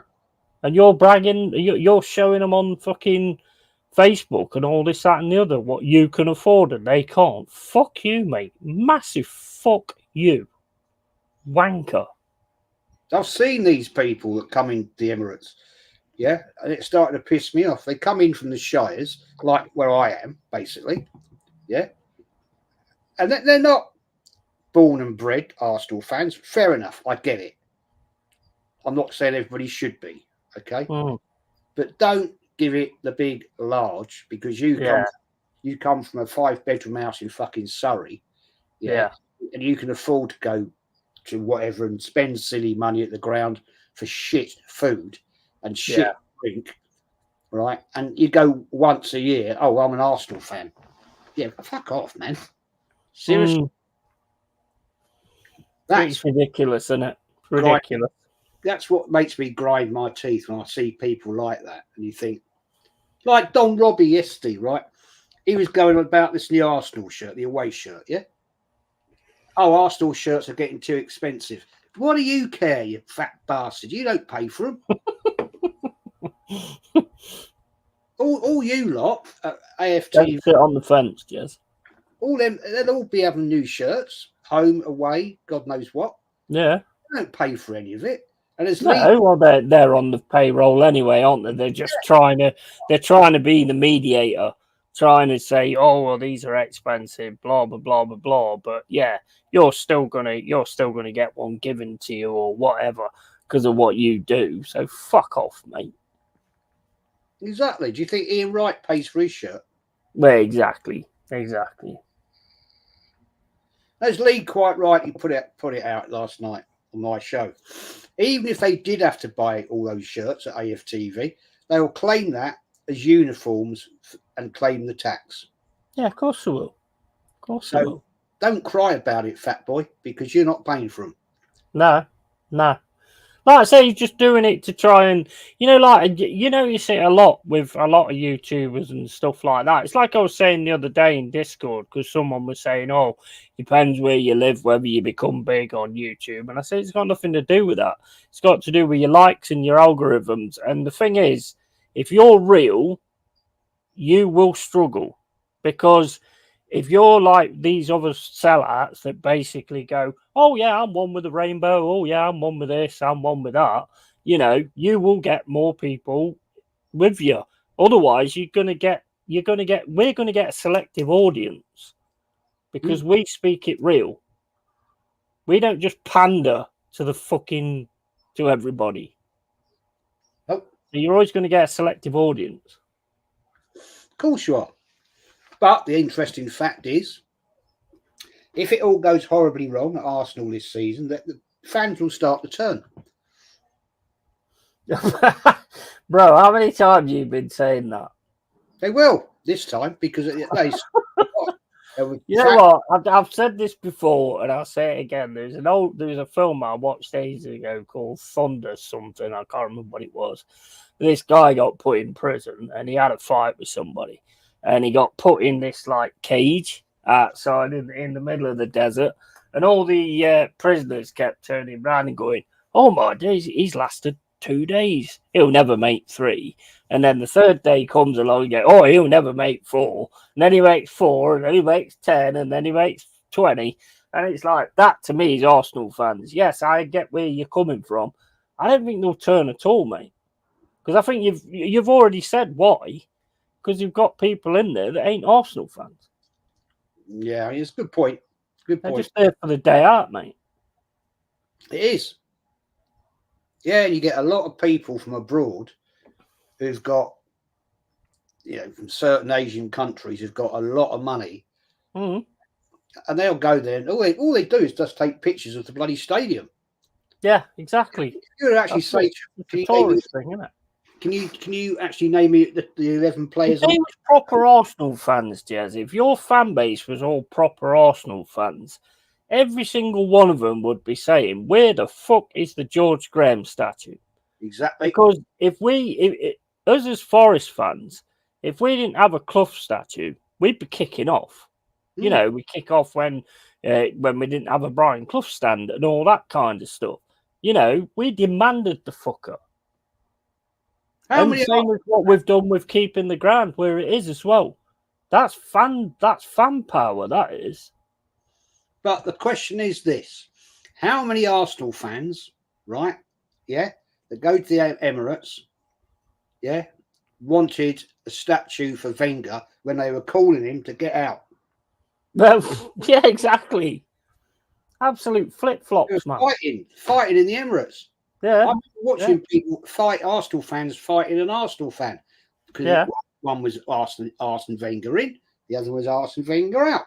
Yeah, and they were having fights in the stadium, and it was only when the fans voted with their feet and didn't turn up, weren't renewing tickets, that's when it was decided you've got to go.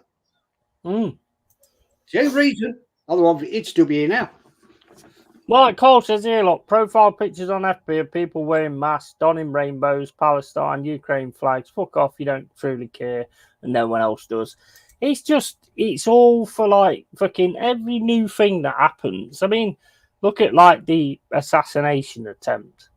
Or you go on YouTube, bang, bang, bang, bang, bang, bang, bang. Everybody's got a story.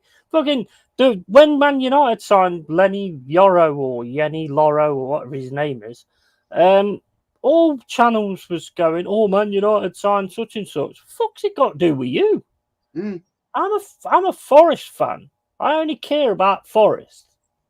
If anybody thinks different, I'm sorry to burst your fucking bubble, but no, sorry, that is my team. And that's all I give a fuck about. I'm not going to sell out by all of a sudden talking about fucking Arsenal and everybody else. I don't give a fuck. Yeah, but you should talk about Arsenal. Why? I do talk about Arsenal all the time. I'm always talking about diving, cheating bastards. Yeah, I saw that today, actually. Well, I was accused of cheating today. Diving. Was. Now, what I said was, just see somebody with a bottle of wine in fucking in the crowd, and then he goes diving over there, dives over the fucking thingy, and injures himself, and then sits in the crowd and drinks a bottle. Well, yeah, I would do. Yes, I agree. Exactly. See, I know you well. Yeah, I know. I was watching you when it was all. I was laughing at the comments, to be honest. I agree, Jazz. It's scorn for the generation born above 1990. 100%. In fact, Jazz, the Arsenal has no way to be saying wine. Teroy, sense of place. It's now a tourist club. Yeah, I've never heard that one. But just like lobsters, once prison food, now a delicacy for the rich. Yeah. To go week in, week out, you have to be fairly wealthy. I'm sure it's just too expensive, a rip-off. I mean, I bet Kenny struggles to actually keep maintaining his season ticket. That's why he doesn't go to many away games, because of the cost. And he's dialed. He's 100%. Yeah. That's out of order, man. It's out of order. I mean, and then you've got these people sat there who don't know fuck all. I'd get angry. I'll be honest. If I was an Arsenal fan and I was in the ground and I turn around and says, oh, he's not as good as Henry, is he? And they turn around and went, who's Henry? I'm punching fucking lights out. Yeah. Yeah, I think maybe not go that far. You get them criticising Vieira for being outspoken and Henry. Mm-hmm. They never even saw those players play at Arsenal. No. That's the madness about it. People comparing Odegaard to Bergkamp. You never saw him play at Arsenal. So how can you make a comparison? All you've done is seen little clips on YouTube. Mm. So shut your mouth. You know? Yeah. Totally. And to be honest, I mean, I don't even apologise for any of the stuff that gets said on here because I don't care. Because I speak it real, and so does Jez. And the way that things are going with the football, not the way things are going, the way that things have already gone, is sooner or later, even someone like Kenny's not going to be able to afford to go. Yeah, which would be a great shame. That's a fucking absolute travesty, man. It's his life. Yeah, exactly. That's one of the reasons I gave it up. I tried to keep it going.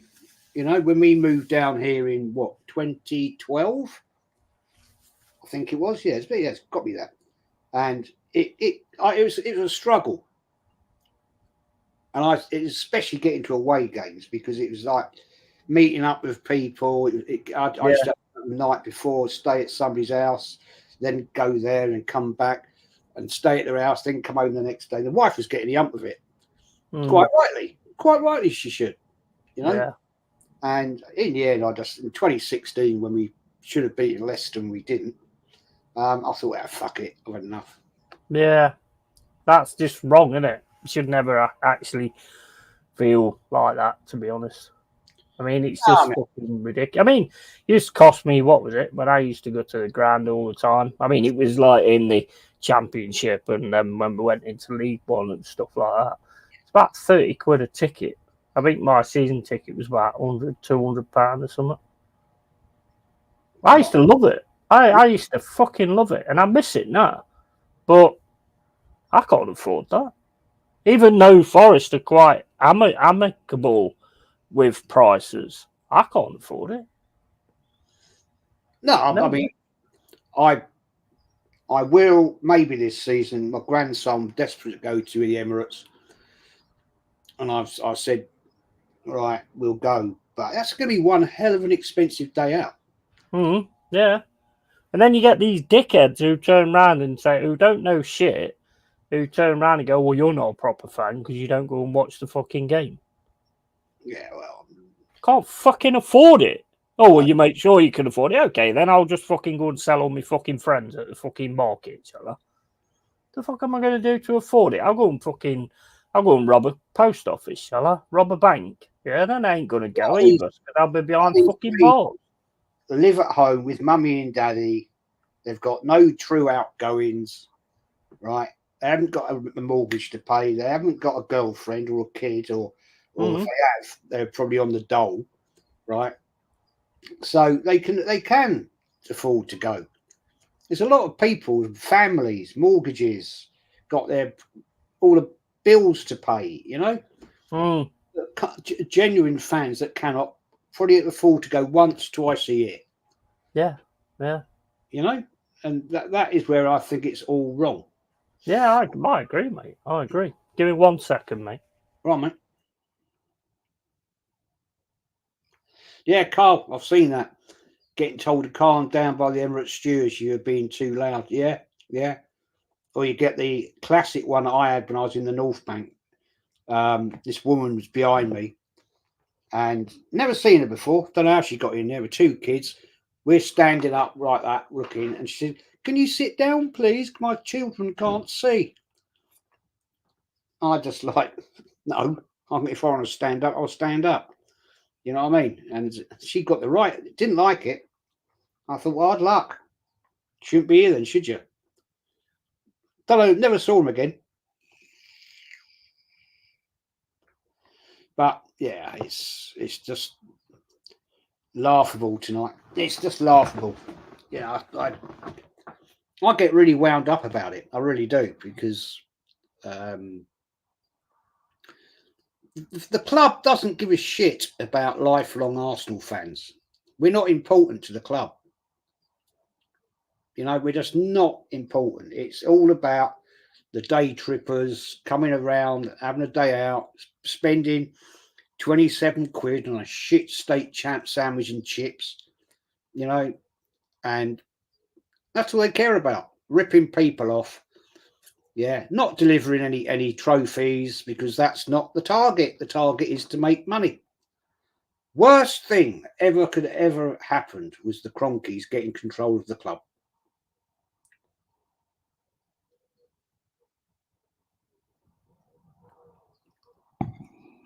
Seen it with the Glaziers at Man United, you know. So, big mistake. And the problem is, even if the Cronkies would sell the club, it's going to take a long time to turn it back round. That's the problem. Yeah, Luke said, yeah, if you followed the narratives, be on 1 million subs. Yeah, absolutely. A fascinating fact, actually. I was chatting to Lee a few weeks back now. I don't know how he knows, but it's a way you can find out in YouTube Studio how many people have unsubbed from your channel. And he said it's something like, he's had something like 30,000 unsubbed over the years he's been running his current Lee Gunner channel. Fucking that's static, as you'd think. Fucking yeah. He hasn't changed. I was watching him actually. What show was it? Oh yeah, Northsides. Before I went live last night, I was watching Northside, and he's in there. He's like 15 watching, like and subscribe. Look, you fucking mug. Most of the people that are watching have liked and have already subscribed, and it's like literally every 7.5, 10 minutes. 25 watching, like and subscribe. Yeah, somebody will subscribe, make a silly comment, and you block them. Yeah. You seen what some of these mods are doing now? Saying to people, get your super chats in and all this, that, and the other. What the fuck is that all about? Yeah. I've seen that. I'd nip that right in the bud, mate. Yeah, well, people don't want mods asking for super chats and stuff. I wouldn't ask for them. No, that's bad. Terrible. I bet anybody that watches this thinks we're a right pair of grumpy old men. Yeah, well, I am. I don't care. But we're just telling it. We're just telling it the way it is. You know, what we say is fact. Yeah. Right. It's fact. It's factual. I had a guy last night come in the chat and he said, "Oh, you lot are just a load of grumpy old men." Yeah. And I starred it, what you want to call it, and I read it out and I said, "Well, the mutants are coming back." But no, what we're talking is fact. Yeah. We don't bullshit. Yeah, but the thing is, Jazz, people don't like the fucking truth. And it's like I've always said. It's like I've always fucking said, right? People, it's like I've had it so much in my life where people turn around to me and say, you know what, you're so honest, it's such a breath of fresh air. But you know what, them same people fucking hate it when they're in the crosshair of the honesty. You know?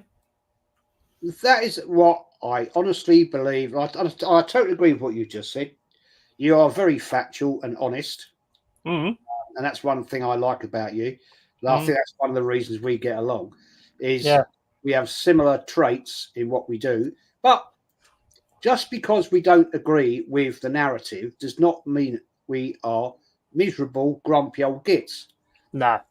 I'm not talking about you. I'm talking about the people on my channel last night.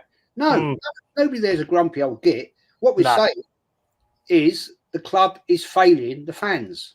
And we are entitled to say that. The problem is we've seen better. And I think that's one of the biggest issues. It's like when you have an issue with a film or a series or something like that. You've seen better. You've seen better writing. You've seen better this, that, and the other. So we've got something to gauge it against. A lot of these people now haven't got anything to gauge it against because They don't look into the history. They don't look in. I mean, our people don't look into the history of their clubs. It's fucking beyond me, because it's your history what makes you what you are. So I don't understand. I mean, the only reason that Forest get looked at as, you know, a big club is because of what we've done, and you wouldn't know that if you didn't look at the history. And yeah, you can say you live in the past and all this, that, and the other, but it's the past that fucking built your future. It's not. That's the thing that annoys me. People say, "Oh, it's irrelevant." It's not irrelevant. No, it's how your club, whatever club you are, whether it's Forest, Newcastle, Chelsea, Tottenham, Arsenal, Mansfield Town, Notts County, it's relevant, very relevant, because that's how your club developed. It probably is, Cole. Yeah. Yeah. Well, he'll never get disappointed, because there'll always be something said. So he don't come in my chat no more because I demodded him. That's he all. blocked me because he spoke on Northside's channel last night, and I never saw him in the chat, so he blocked me. And I'm wounded, mate. I'm wounded. It's like fucking Robin Hood's turned on me and shot me in the fucking heart. Has he blocked you then?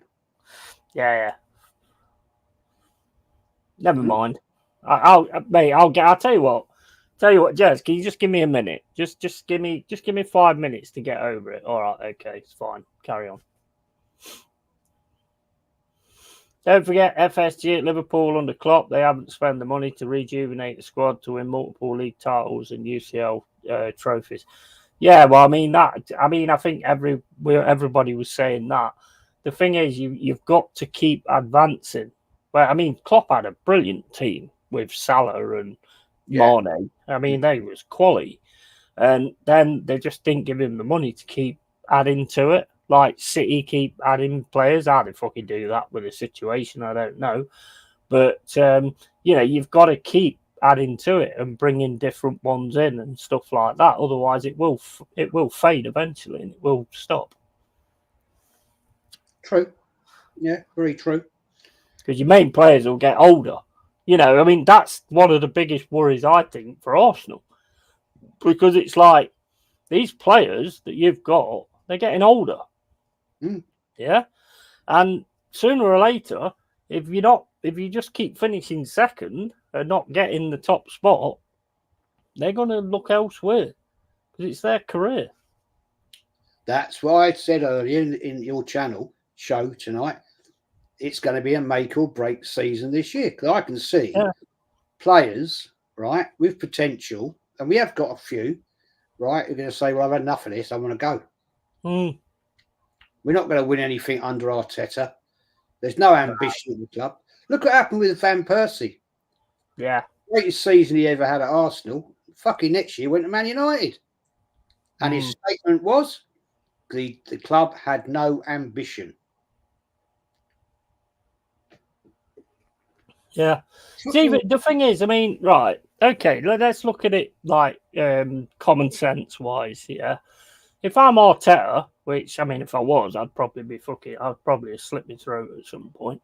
But if I'm Arteta, then basically, I failed last season. I failed the season before. So this season, I am getting so much depth in that team to make sure I don't fail again. Yeah. And he ain't doing it. And this is why I said that he must have such a fucking comfort blanket or such a safety net that he's got, it'd be interesting to see if he finished 4th next season. Would that get him sacked from the board? I don't think so. It's Champions League, mate. That's what they want. Yeah, but you haven't got the depth to take on Champions League either. You got lucky last season with injuries. Let's face it. You got lucky. If you'd have got any of the main guys out, Declan Rice or something like that, you would have been in trouble. You got Odegaard out, Declan Rice. Then you're looking at Vieira. You're looking at who's the other one? Fucking, I can't remember his name. Emil Smith-Rowe or something. And it would have been fucking difficult to get second. And I think you're trying to sort of do it in the. I think Arteta's trying to prove a point. you don't need these massive squads to actually do what you need to do. But Well, evidently you do because you're not doing it. Let's see what happens this season. Mm. Because Jesus was out for most of the season. Not that he's a top goal scorer. He admits that himself. Why the hell did we buy him then? What's the point? Yeah. You know, Big up, Jason. You two are telling it how it is. Yeah, man. Dude. Yeah, Jason. Good guy, mate. Good guy. That's exactly what we do, bro. We bought him, right? And he admits he's not a natural goal scorer. And why the fucking hell did we buy him? We needed a striker. They're so arrogant, these bastards, right? Yeah. We've been wanting a striker now for nearly 4 years. And we still haven't got one. There are out there. You just got to pay the money. Cheers, bro. Whether you'll get them come to the club because of what the player looks at in Arteta, Edu, and that could, to me, be a problem. Yeah. I honestly believe that. You can't do it on a budget. You can't do it on a budget. You've got to have. I mean, I'm not saying that you've got to go out and spend another 100 million on another Rice just in case, but I am saying that you've got to get somebody like like a Minu or something like that. Somebody that can actually fucking, if he goes out. I mean, you're not going to get Minu, but if he goes out, you've got somebody else to fit in that slot who's young, hungry, and trying to fight for the shirt. And that's the problem with Arsenal for me. You've got nobody fighting for shirts. And even when they do fight, they don't get them because there's too many favourites. Who's in the academy? We must have some decent players in that academy. Well, you've got rid of a lot of them, haven't you? We'll just get them. Well, Balogun, right? Yeah. Great player, great promise. Went on loan, and they sold him. Mm-hmm. I mean, excuse me, but we kept Nketiah. Yeah. He ripped up in the supposed Farmers League in France. Yeah. Mm. Yeah. Scored bags of goals, and yet he comes back and we flog him, and he's scoring goals. Mm. What the hell are these people doing? That's awesome, Jason. Hey, yeah, you forgot to tell you, I'm originally from Ipswich, born and raised. My first ever jersey was a Forest shirt that my uncle gave me. Still have it. Nice. Which shirt is it? Be interested to know which shirt it is. There's been a few run away from us for not being ambitious. Van Persie, one of them. Sanchez, Fabregas. Yeah, exactly. We need really strong performances from Martinelli and Odegaard this year. They were way off last season. Yeah, I mean, the thing is, I think the biggest problem with Arsenal for me is nobody's fighting for a shirt. I mean, at least we've got players that are all fighting to wear a shirt. I mean, yeah, we got 1-1 against Sunderland today. It was a decent exercise and stuff. Did we attack enough? Probably not. Didn't get enough chances on goal. Let them control the midfield, which I thought was pretty shit. But then again, I think that's why we are playing the Sunderlands and the Millwalls, because I think they are the kind of teams that will fight for a shirt, even though it's pre-season. Totally agree with you. But your guys, they're just, I mean, it's that Vieira, man. Is he ever going to be anything? No. I don't think so. Nketiah. Now, look, I'll go on record now, right, in saying that, yeah, I'd take him. And I'd take him for one reason, not for 30 million, though, 30 fucking pence. But I'd take him, yeah, and I'd take him for one reason, yeah, take him on loan or something. But I'd take him for one reason, and that is if we could make a player out of him, I can go, haha, fuck you, Arsenal. We made a player out of somebody you couldn't. The thing is, he couldn't get in the Leeds United team. He's on loan there. Couldn't get in their team. Yeah, exactly. I mean, I thought Ipswich was interested. I don't know. I mean, last year West Ham were interested. Mm-hmm. Christ. Well, you know what? I don't get why anybody be interested. He can't finish. He doesn't get in the right positions. He's Yeah, worse than a bloody Kane for getting in positions. it was quite clear that Arteta was pissed off of him from Christmas. He never got on the bloody pitch. Exactly. Yeah, he learned, didn't he? He learned. On the bench. He was a bench warmer. Came on, 5 minutes or something from the end of time? Yeah. Yeah, he was a 95, 97 away shirt, the yellow shirt. Oh, that's the Labatt's one, isn't it? With like the spaghetti stuff on it. Well, it's not spaghetti, but it looks like spaghetti. Yeah, nice shirt that was actually. Really. Well, nice. yours probably got spaghetti on it. Well, yeah, mine probably has. But yeah, I mean, it's just I mean, I don't know. I mean, what's your take on like United and what they're doing? Do you think they're getting a little bit giddy? I wouldn't say they're getting giddy, but I think they're showing ambition. Oh. I think the fact they were, pretty shit last year, and it's Man United we're talking about here. Biggest fan base. Well, probably the biggest fan base in the world at one point. I'm not sure now. With Real Madrid, I mean, wherever you see in America, you see Real Madrid shirts. I think if you lose your fan base, there was never really fans anyway. Yeah, well, that's fact. Well, they say, don't they? They do say if you're a true Manchester, then you're a Man City fan. That's the old saying. I don't know how true that is, but I just think they're showing ambition. They had a bad season, and they're thinking, no, we're not doing that again. I mean, if it works out, I mean, it'd be absolutely sound. But again, like I said yesterday, you don't judge a player until they're playing in your shirt, because the thing is, some players still need to adapt to the Premier League. Yes. You don't get the space that you get in the other leagues, and it can take time.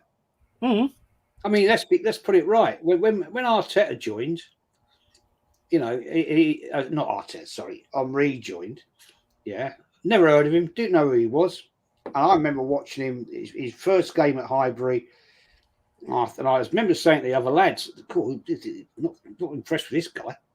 Yeah. And then Wenger changed his position to where he out on the left wing, and all of a sudden you saw a total different player. But it took a good 4 or 5 months for that to happen. And then, well, we know that the rest of it's history. So, but he wasn't an impact player from day one. Bergkamp wasn't either. I mean, when Bergkamp joined, I mean, we all knew who Bergkamp was because of the Dutch team. But, when he first joined, he wasn't all that. And then all of a sudden, I think it was Southampton away, it suddenly went bang, scored a hat-trick, and he suddenly thought, oh, my word. Yeah. Never looked back, Yeah, exactly. That's the way it goes. Look at the one I always use as a good example is Jaap Stam, because when he went to United, his first season, he was well off it. He wasn't right with it at all. But from that point on, his second season, he was amazing. I think some people don't take that into account anymore, that some players will take a little bit of time. Because the thing is, if you watch any of the other leagues, you get a lot of time and space on the ball, especially the Bundesliga. Yeah. Whereas in the Premier League, the players pressing you. They're on you straight away. You're not getting a chance to think about the next thing to do. You've got to be quick. That is why I questioned, buying that Vieira lad. He's not physically a big guy. No, he ain't. No. And I question why we bought him, because when he came from La Liga, it's not so physical. The Premier League is quite a physical league. Oh, it's very, very, can be, depending on who you play. Well, look at Luton. Look how fucking physical they was. I know they're not in the Premier League now, but I think they gave a lot of people a something to think about. Yeah, absolutely. Yeah, totally agree. Just got stuck in, didn't mess around, and didn't give you time on the ball. You've seen it with Saka. If you don't get time on the ball, he's very different. He can't do a lot, to be fair. Better season than us 2 years in a row, despite Top Gooners thinking our last 2 seasons were the next coming of Herbert Chapman. Yeah, it's ridiculous, isn't it? Yeah, my mum is original from Colchester and my dad is from Philadelphia. Nice. Philadelphia Flyers, mate. That's always been my NHL team. I'd say almost a year, Jez, but yes, Wenger formed that position for him. Oh, what Wenger did there was fucking masterclass. It really was. I mean, was just something different. His early days, Wenger was unbelievable manager. Mm-hmm. It was. Them FA Cup, them cup teams he used to put out, they was fucking awesome. All the youth players. Yep. Some of them was brilliant. I don't know what happened to them. Well, sold most of them. Some of them was absolute fucking quality. This guy Arteta don't know nothing about the youth. He don't want to even get involved in that, I don't think. Because they just get to a certain age and then they get rid of them. Well, he just takes the piss. He puts him on the bench. What was that? Enwary brings him on against Brentford. Never seen him again. No, absolutely. Correction, our current fans have never heard of Herbert Chapman. That's right. Beautiful day that was. Cheers. Fucking hated the Stam, wanted to fight the vulture head and fuck after bottling it against Vieira. Yeah, I remember that. He was a prick, Carl. That's dope, Jason. Go to England often for a visit, fam. Acted hard, pussied out in front of Paddy. Only went for him after 7 United players got in front of him, pussy bitch. Mind you, I mean, look at Vieira. I mean, he was a unit, wasn't he? Yeah. Not many people will go against Kane. No, God, no. And he was like, yeah, come on then. Let's have it. I mean, he was class. I mean, I read something online the other day that said that, which I found really funny. I've got to tell you this, actually. And I found really funny. It said that Rice is like the next Vieira. Declan Rice. Yeah. Like, he ain't that. No, I mean, Declan Rice will have it. Let's put it right. He's decent, but he ain't no next Vieira. Oh, no. You don't find Vieiras like that very often, mate. You only find them in a golden egg. Yeah. And golden eggs you don't find very often, so... Fabio Vieira, he looks like a lightweight from the pre-season camp pictures. Oh, I hate them fucking... them camp pictures where they put it like... and all this, that, and the other. I'm like... Harry Tierney... use them to play football, so what does it matter? Tierney's going on the pre-season tour to the States. Is he? He'll be gone, though, won't he? Well, maybe they're bringing him back. Who knows? I don't know. Oh, I can't see it. Can you, really? I can't see it. I can't see why he'd want to come back. Yeah. The manager's totally disrespected you as a player, so I'll be saying, no, fuck you, I ain't playing. I want to go. Yeah. I can't see. I mean, you know what? I mean, he is a good left back. He doesn't mess around. He gets in to make the crosses as well. He's good on the overlap and everything like that. Probably worked really well with Martinelli, but I just don't think he takes to that inverted thing. No, he didn't want to play that, did he? But then again, he was never bought for that. No, but I mean, that's a bullshit fucking inversion thing. Bullshit. Yeah. Anyway. It's cost us every time. Yeah, totally. I mean, Tierney and Martinelli used to link up beautifully when they were playing together because, Tierney would overlap Martinelli and they'd link up. But we ain't got that with that Zinchenko. Yeah. He's another one. He can fuck off. He's a waste of bloody space. Yeah. Do you think they'll get rid of him? I don't. I don't see him going, but we should do. He ain't good enough. I mean, it's like that Calafiori, yeah. It's all. I mean, if I remember right, I'm sure I'm sure I read somewhere that Arteta said that Calafiori was the main target or something of what he got in mind, and then AC Milan came in, and that was that. Then, if he's your main target, just pay the fucking money. Yeah, go get him. Get him. It's about if you want him, Mm-hmm. right? And he apparently they had agreed terms, so just pay the money. Mm-hmm. Don't fuck about and say, well, yeah, we'll give you 45 million when they want 56. Yeah, I know. It's weird, isn't it? It's weird. It's 56. Yeah, that's the player that Arteta thinks we need. God knows why. Honestly, mate, I've said this before, and I'll say it again. I think Arteta's actually playing Football Manager. Because it's like, if I'm on Football Manager and there's a player for like 30 mil, I'll always offer 20. And then they'll say, no, fuck off, we want more than that. And it just seems to me like he's playing fucking Football Manager or something. It's a very strange game. That's all I think. It's bizarre. It's bizarre. Vieira's a fucking animal. Adored him. My two Arsenal idols growing up was him and Adams Generals. You know what? In the even being a Forest fan, I have massive appreciation for Tony Adams and Patrick Vieira. They was my type of players. I have massive appreciation for them. I was always more about the players that got in there and got involved and all that kind of stuff. So I could say like Thierry Henry and Bergkamp, but I like the players that fucking get in there and get involved and make a difference in that respect. Obviously, Henry and Bergkamp make their own difference and they're amazing players. But Tony Adams was just fucking awesome. And so was Patrick Vieira as well. Like I say, you don't go up against Keane unless you fucking got something about you. And he never, I mean, even now, if he's on the panel with him, even now, he ain't bothered. He ain't bothered at all.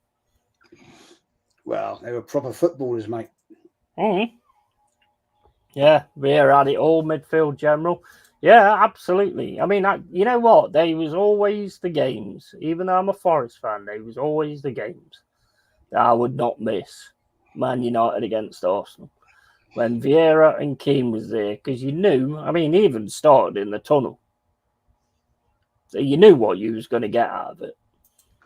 Oh God, you can remember? Do you remember the infamous game where they're both just staring straight ahead like that?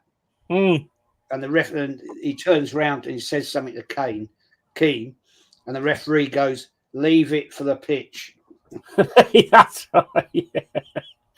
And the weird thing is they tended to like do it straight away. As soon as the game started, that was it. Bang! I'm fucking having you. Oh, it was class. Yeah, that was proper football, mate. Mm. Oh, they was absolutely class. Can you imagine a team with like Vieira, Keane, and Stuart Pearce and Tony Adams in it? Hell, man. Nobody had messed with them. It was fireworks every game. Back in their A-days as well. Mm. You know what I mean? Nobody messed with that. Nobody on this fucking planet would mess with that. I'll tell you another player that I remember, right? Now, there's a player, that was his name. That's him. Frank McClintock for Arsenal against Derek Dugan of Wolverhampton Wanderers back in the early 70s. Fucking hell, mate. When they went in for tackles, you'd think they'd snap legs. Mm. They hated each other, and you could see it. And they didn't hold back. And they went in. The old muddy pitches used to get round about November. Oh, them games was always class as well. Big heavy leather footballs. They're just mud. And they used to go hell for leather. But they didn't roll around like they've been shot. They just go bang. Oh, yeah. The ball would pop out, right? Yeah. And they'd get up and just get on with the bloody game. Mm. But you could see they hated each other. Fucking hell. Oh yeah, there's been a few like that, hasn't there? I mean, always used to love watching the games where the pitch was waterlogged, because you knew like somebody was going to go flying in for a tackle, and like go flying right across the other side of the pitch, and there was obviously going to be some nasty fucking tackles in there, not on purpose, not like nowadays. I mean, you wouldn't stand a chance nowadays. Nah. You'd have been off. I mean, I'm still baffled. Havertz didn't get sent off against Newcastle last season, because he went in like an exocet missile. Yeah, he had the hump, didn't he? How he didn't get sent off, I have no idea. He must have something going on, probably blowing the ref or something. I don't know. There was definitely something going on there, because that made no sense whatsoever. Proper real ones in here. Big up you lot. Yeah, big up everybody in the chat and everything. We're just having a bit of a chat about the good old days. Because I mean, I'll tell you what, Jez. What do you think about football now? Does it really excite you a great deal? No. Nah. Do you rather go back to the 4-4-2 where two teams just battle it out? Yes, to a point. Mm. I just think they're a lot of softies now. Yeah. You know, they're more worried about having their fucking haircuts and they're flicking their hair and these stupid stripes in their hair, you know? Yeah, that's not what you're paid for, boy. You're paid there to play football. And you see, like Ben White said, "Oh, I don't watch football. I'm not interested in it." Yeah, but you're getting 120 grand a week. Yeah, exactly. Yeah. You know, so and there's a God knows how many millions of young boys and girls, would love to be a professional footballer. You've got the talent to be out there. Right, you're not the greatest, but you're okay. And you make comments like that, mate. How you haven't been smacked in the mouth, I don't know. It's weird, isn't it? They just, but think about how confident they feel to be able to say things like that. Because they're so protected. Yeah. They go. Well, it's probably in their contracts as well, you know. So they can't do anything about it. Otherwise, they're in trouble. So. Yeah, but they go out from the game.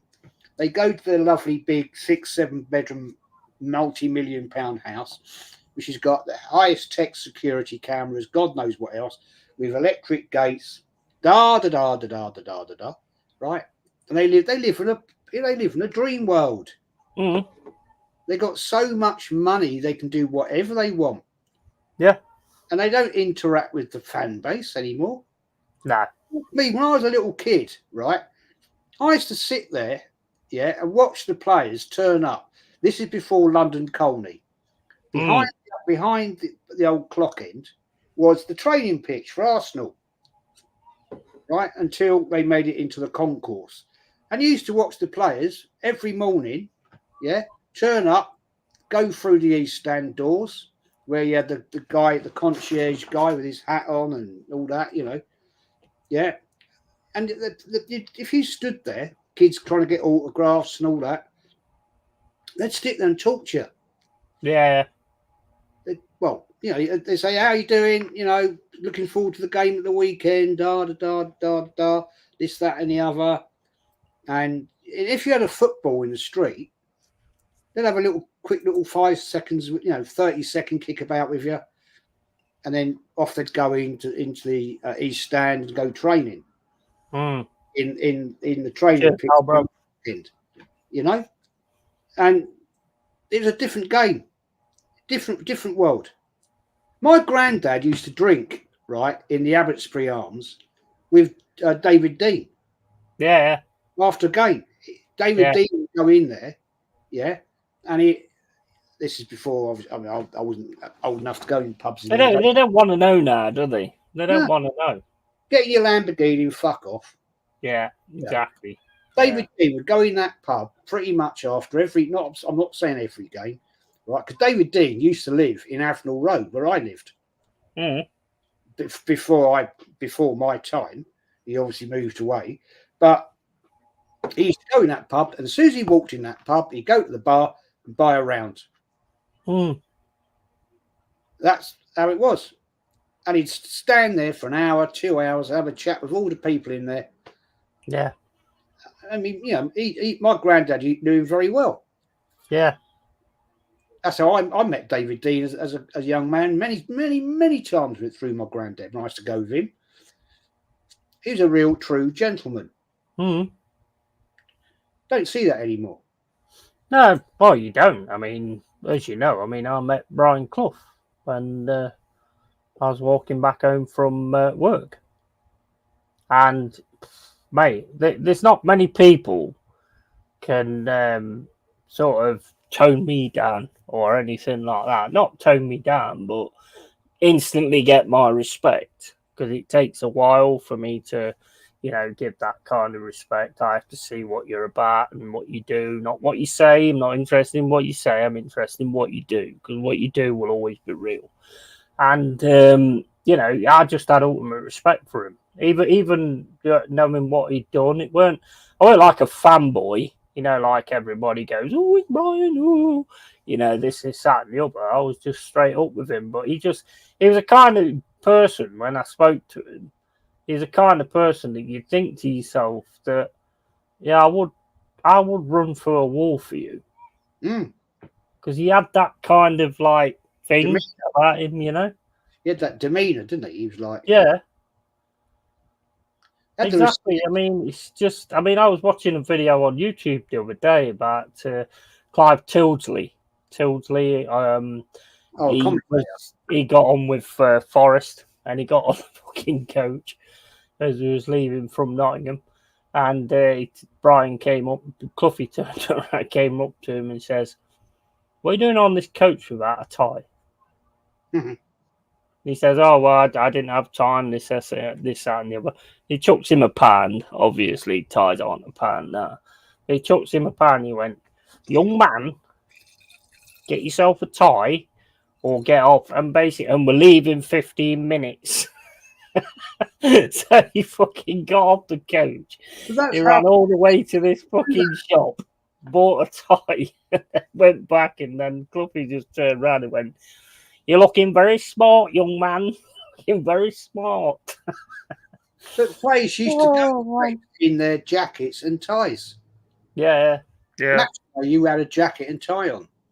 It wasn't just the FA Cup. No. It was a game. You'd go in a jacket and tie. Yeah, you'd be respectful, wouldn't you? You'd wear the right tie. Scruffy bastard Arteta. Arteta. Sorry, not Arteta. Unai Emery, Wenger, Jules Graham always used to wear ties. Yeah, absolutely. Yeah, that's mad. I wouldn't know what to do. R.I.P. Brian Clough. Mate, he's just one of them people that you just you just straight away just respect. He even told Stuart Pearce pretty much ignored me, and Cloughie told him to fucking come back and sign me a photograph, which I don't know where it is, but I've got a photograph because that's all I had on me at the time. Like, when you get a photo at school, I had that, and I got Brian Clough and Stuart Pearce's signatures on the back of it, but I don't know where it is. I hadn't seen it for ages, so no idea where it's gone now. But he actually called Stuart Pearce back and said, "You don't ignore your fans, young man. Your fans are what make you what you are." Which is true. Which is true. It's the fans, mate. It's the fans that are paying for you to have your multi-million-pound house and your luxury fucking cars. There's a comment there a minute ago. Great comment about Rashford. Yeah. He smashed up that Rolls-Royce Wraith. They get away with anything, don't they? Well, a guy bought it at auction, right? He bought it for a lot of money. He rebuilt it, right? Hell of a lot of money to rebuild it. Took it to Rolls-Royce. Rolls-Royce gave it the once over and said, "Yeah, it's all right." And Rashford wanted to buy it back off him for fuck all. And the guy said, "Fuck off." Yeah, don't blame him. I bought it at auction. They just don't have any respect anymore. There's no respect. I mean, you look at, like, you know, that player that played for us today and played for us in the last friendly, Abbott, yeah, and then they sort of give him a interview afterwards, and he's saying, "Oh, I really appreciate the fact I'm getting an opportunity, and I love this club, and all this, that, and the other." You don't hear anything like that from half of the others. No, they don't care. I think a lot of, like, young Forest players, they know that Cloughie is in the stands and they know he's somewhere. So I think they're like, "Oh shit, I better not step out of line here, otherwise he's going to be fucking doing something to me." But yeah, I mean, mate, well, to be honest, Jason, I mean, I model myself on Cloughie, and that's why I sort of speak the way I do and keep it real and don't fucking hide behind anything and all that kind of stuff, because that bloke was a fucking absolute legend. Love him to bits, man. Love him to bits. I will be doing a show on him at some point, and probably be 2 or 3 shows or whatever on what he did in his life and stuff like that. So I will actually be doing that at some point. But yeah, I'm just going to... I'll be back in a second, Jez. All right, mate. No dilemma. Guess yet he's gone for another pee break. I'm guessing. Jason double unskippable. Brian Clough was a real one. My uncle would talk about him all. Yeah, he was a great manager. I just loved the way he talked. He knew exactly how to destroy someone like that. It's just the way he talked to people. It's just fucking brilliant. Don't get managers like that anymore. Well, Sir Alex Ferguson probably was a bit like that. But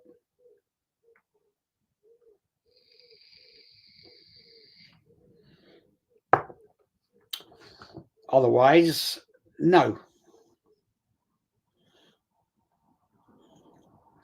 Football now is just a different game to the game I grew up with. It's not, to me, got the flair. I just find it actually quite boring at times. Yeah, Jason, as usual. Yes, you say, mate. Jez, do you think we will sign anyone this summer's transfer window? It's getting really frustrating at Arsenal. Yeah, that's the point, mate. Yes. But I said, we're off to America next week, yeah? We should have some new signings already in the team who are going to go out to America and play and gel with the team, get to know the players. The established players can get to know the new players and get used to playing for Arsenal. We haven't got that because we're taking players that shouldn't be at the bloody club. It's pathetic. It is such a pathetic setup at Arsenal. Yeah, we'll probably, when we're in America, buy some unknown American player and never see him play for Arsenal. Wouldn't at all surprise me. And I dare say we'll buy another Brazilian kid who will never play for the club. Marquinhos spent 3 million. Yeah. Could have got nothing. Spent Lokonga. And we let him go for free. Sammy Lokonga, yeah. Yeah, another one. How does that make sense? You buy £3 million player when you could have it for fuck all, and then you let him go for fuck all. Yeah, yeah. Where is that good business sense? Yeah, absolutely. Well, one thing I do want to say, though, I do want to clear up as well. We're talking about Brian Clough, but Brian Clough and Peter Taylor was a fucking duo. You know, one of the things that his biggest regrets was not speaking to Taylor afterwards and sorting that out, because the 2 of them deserve the same kind of respect, because without either one of them, none of it happens. Oh, absolutely. Absolutely agree. They were a formidable force. Yeah. Well, he pretty much brought in the talent. He pretty much noticed the talent and obviously ripped Derby apart when we got taken over. When Derby got rid of Clough because the chairman couldn't handle that he was like the main focal point, and the chairman couldn't handle it. We got lucky there. To be fair, we got lucky, and that's why we got him. And then Taylor started to poach a lot of the players from them. McGovern and all that lot, Gemmell and all that kind of thing. So I mean, there's a lot of things go on there, but Peter Taylor, he does deserve respect. Yes, he wasn't a forward. So apparently, he came out. I mean, I was watching a documentary the other day. And we don't get to see this a lot, but apparently Taylor came out with a lot of better one-liners than Clough did. He could make Clough laugh in a second. I like Peter Taylor. Mm-hmm. I'll tell you what, though, that was 2 fixtures of the season. I used to bloody dread was playing Nottingham Forest. I used to I think, oh fucking hell, we got Forest again this week. But we was a tough team. We was a tough team. Well, especially at your gaff. Yeah. Yeah, we was a tough team. You had to be up for it to come into the fucking City ground because we was an absolutely tough team. And I think like the thing is, the reason Clough fell out with Taylor was because Taylor said he was done with football and that was it. And then all of a sudden, I think he got took on as was it Brighton manager or Derby manager? Was it Brighton? I think it was Brighton. And he pretty much told Clough that he wasn't going to bother with football anymore. So I think that's kind of what got. And Clough was probably one of those kind of people, whereas if you cross him, that's it. That's it. Yeah. I think he was a caring person, though. I think Clough was a caring person. It was in and behind that persona. Because if you listen to the way he talks about his family and his wife and some of the players and stuff like that, there's obviously care there as well. Yeah, I don't doubt that. Not get another, you won't get another of his ilk. No. Never get another of his ilk. No. That's what I said when you popped out. People like Brian Clough, Sir Alex Ferguson, they're just one-offs. Oh yeah, 100%. I think Alex Ferguson said that the manager he most respects is Brian Clough. You can't ask for much more of an accolade than that, can you? Not really. No. He was just different class, and if we'd have England won, it wouldn't be 60 years before England won something again. If Brian Clough had got that manager's job. Yeah, but he's never going to get that job, mate. The FA weren't going to. No, never. Don't do as he's told, mate. So at the end of the day, you have to do as you're told to be an England manager. Yeah. Me, so people go on about who the next one's going to be. Do you think it matters, Jez? Because every time I've watched England, I know you don't watch them that often, but every time I've watched England, we always tend to do the same things. We always tend to score a goal and then sit back on it. I've done that ever since I've known. Because the coaching manual's 60 years old. Mm-hmm. Yeah. We need to just go out there. Like I said the other day, we need to go out there, press the fucking shit out of them, do what we do in the English league, because otherwise there's no point in us being England. We might as well just be every other team. No, play the type of football in the Premier League. Yeah. You'll take teams apart, but no. Mm-hmm. Hey, I've got to bounce, mate. No worries, mate. I'm cutting it down now anyway. If you want to call your channel out, bro. Yep, it's Arsenal, the history and more. And as always, Yeti, thanks for having me on. Be enjoyable. No worries, man. Anytime. We're like the Clough and Taylor, mate. Yeah. You know what I mean? We are. Good analogy. Absolutely, 100%. But yeah, thanks everybody who's been in. Been awesome. Keep it real, keep it yeti every time. If it loses your subs and shit, you know, I mean, to be honest, I was on the verge of ending it because at the end, I need to take this t-shirt off, and nobody wants to see my man boobs because I'll just lose every single sub that I've got as soon as I get them fucking babies out. But yeah, so just one more thing, yeah.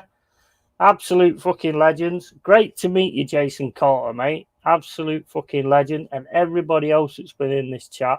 Don't expect much from like a friendly watch along and stuff. But you always support me, and I appreciate that so much. So yeah, big up to everybody, and yeah, catch you all later. Take care, all. Is out, as are the man boobs. Keep it Yeti.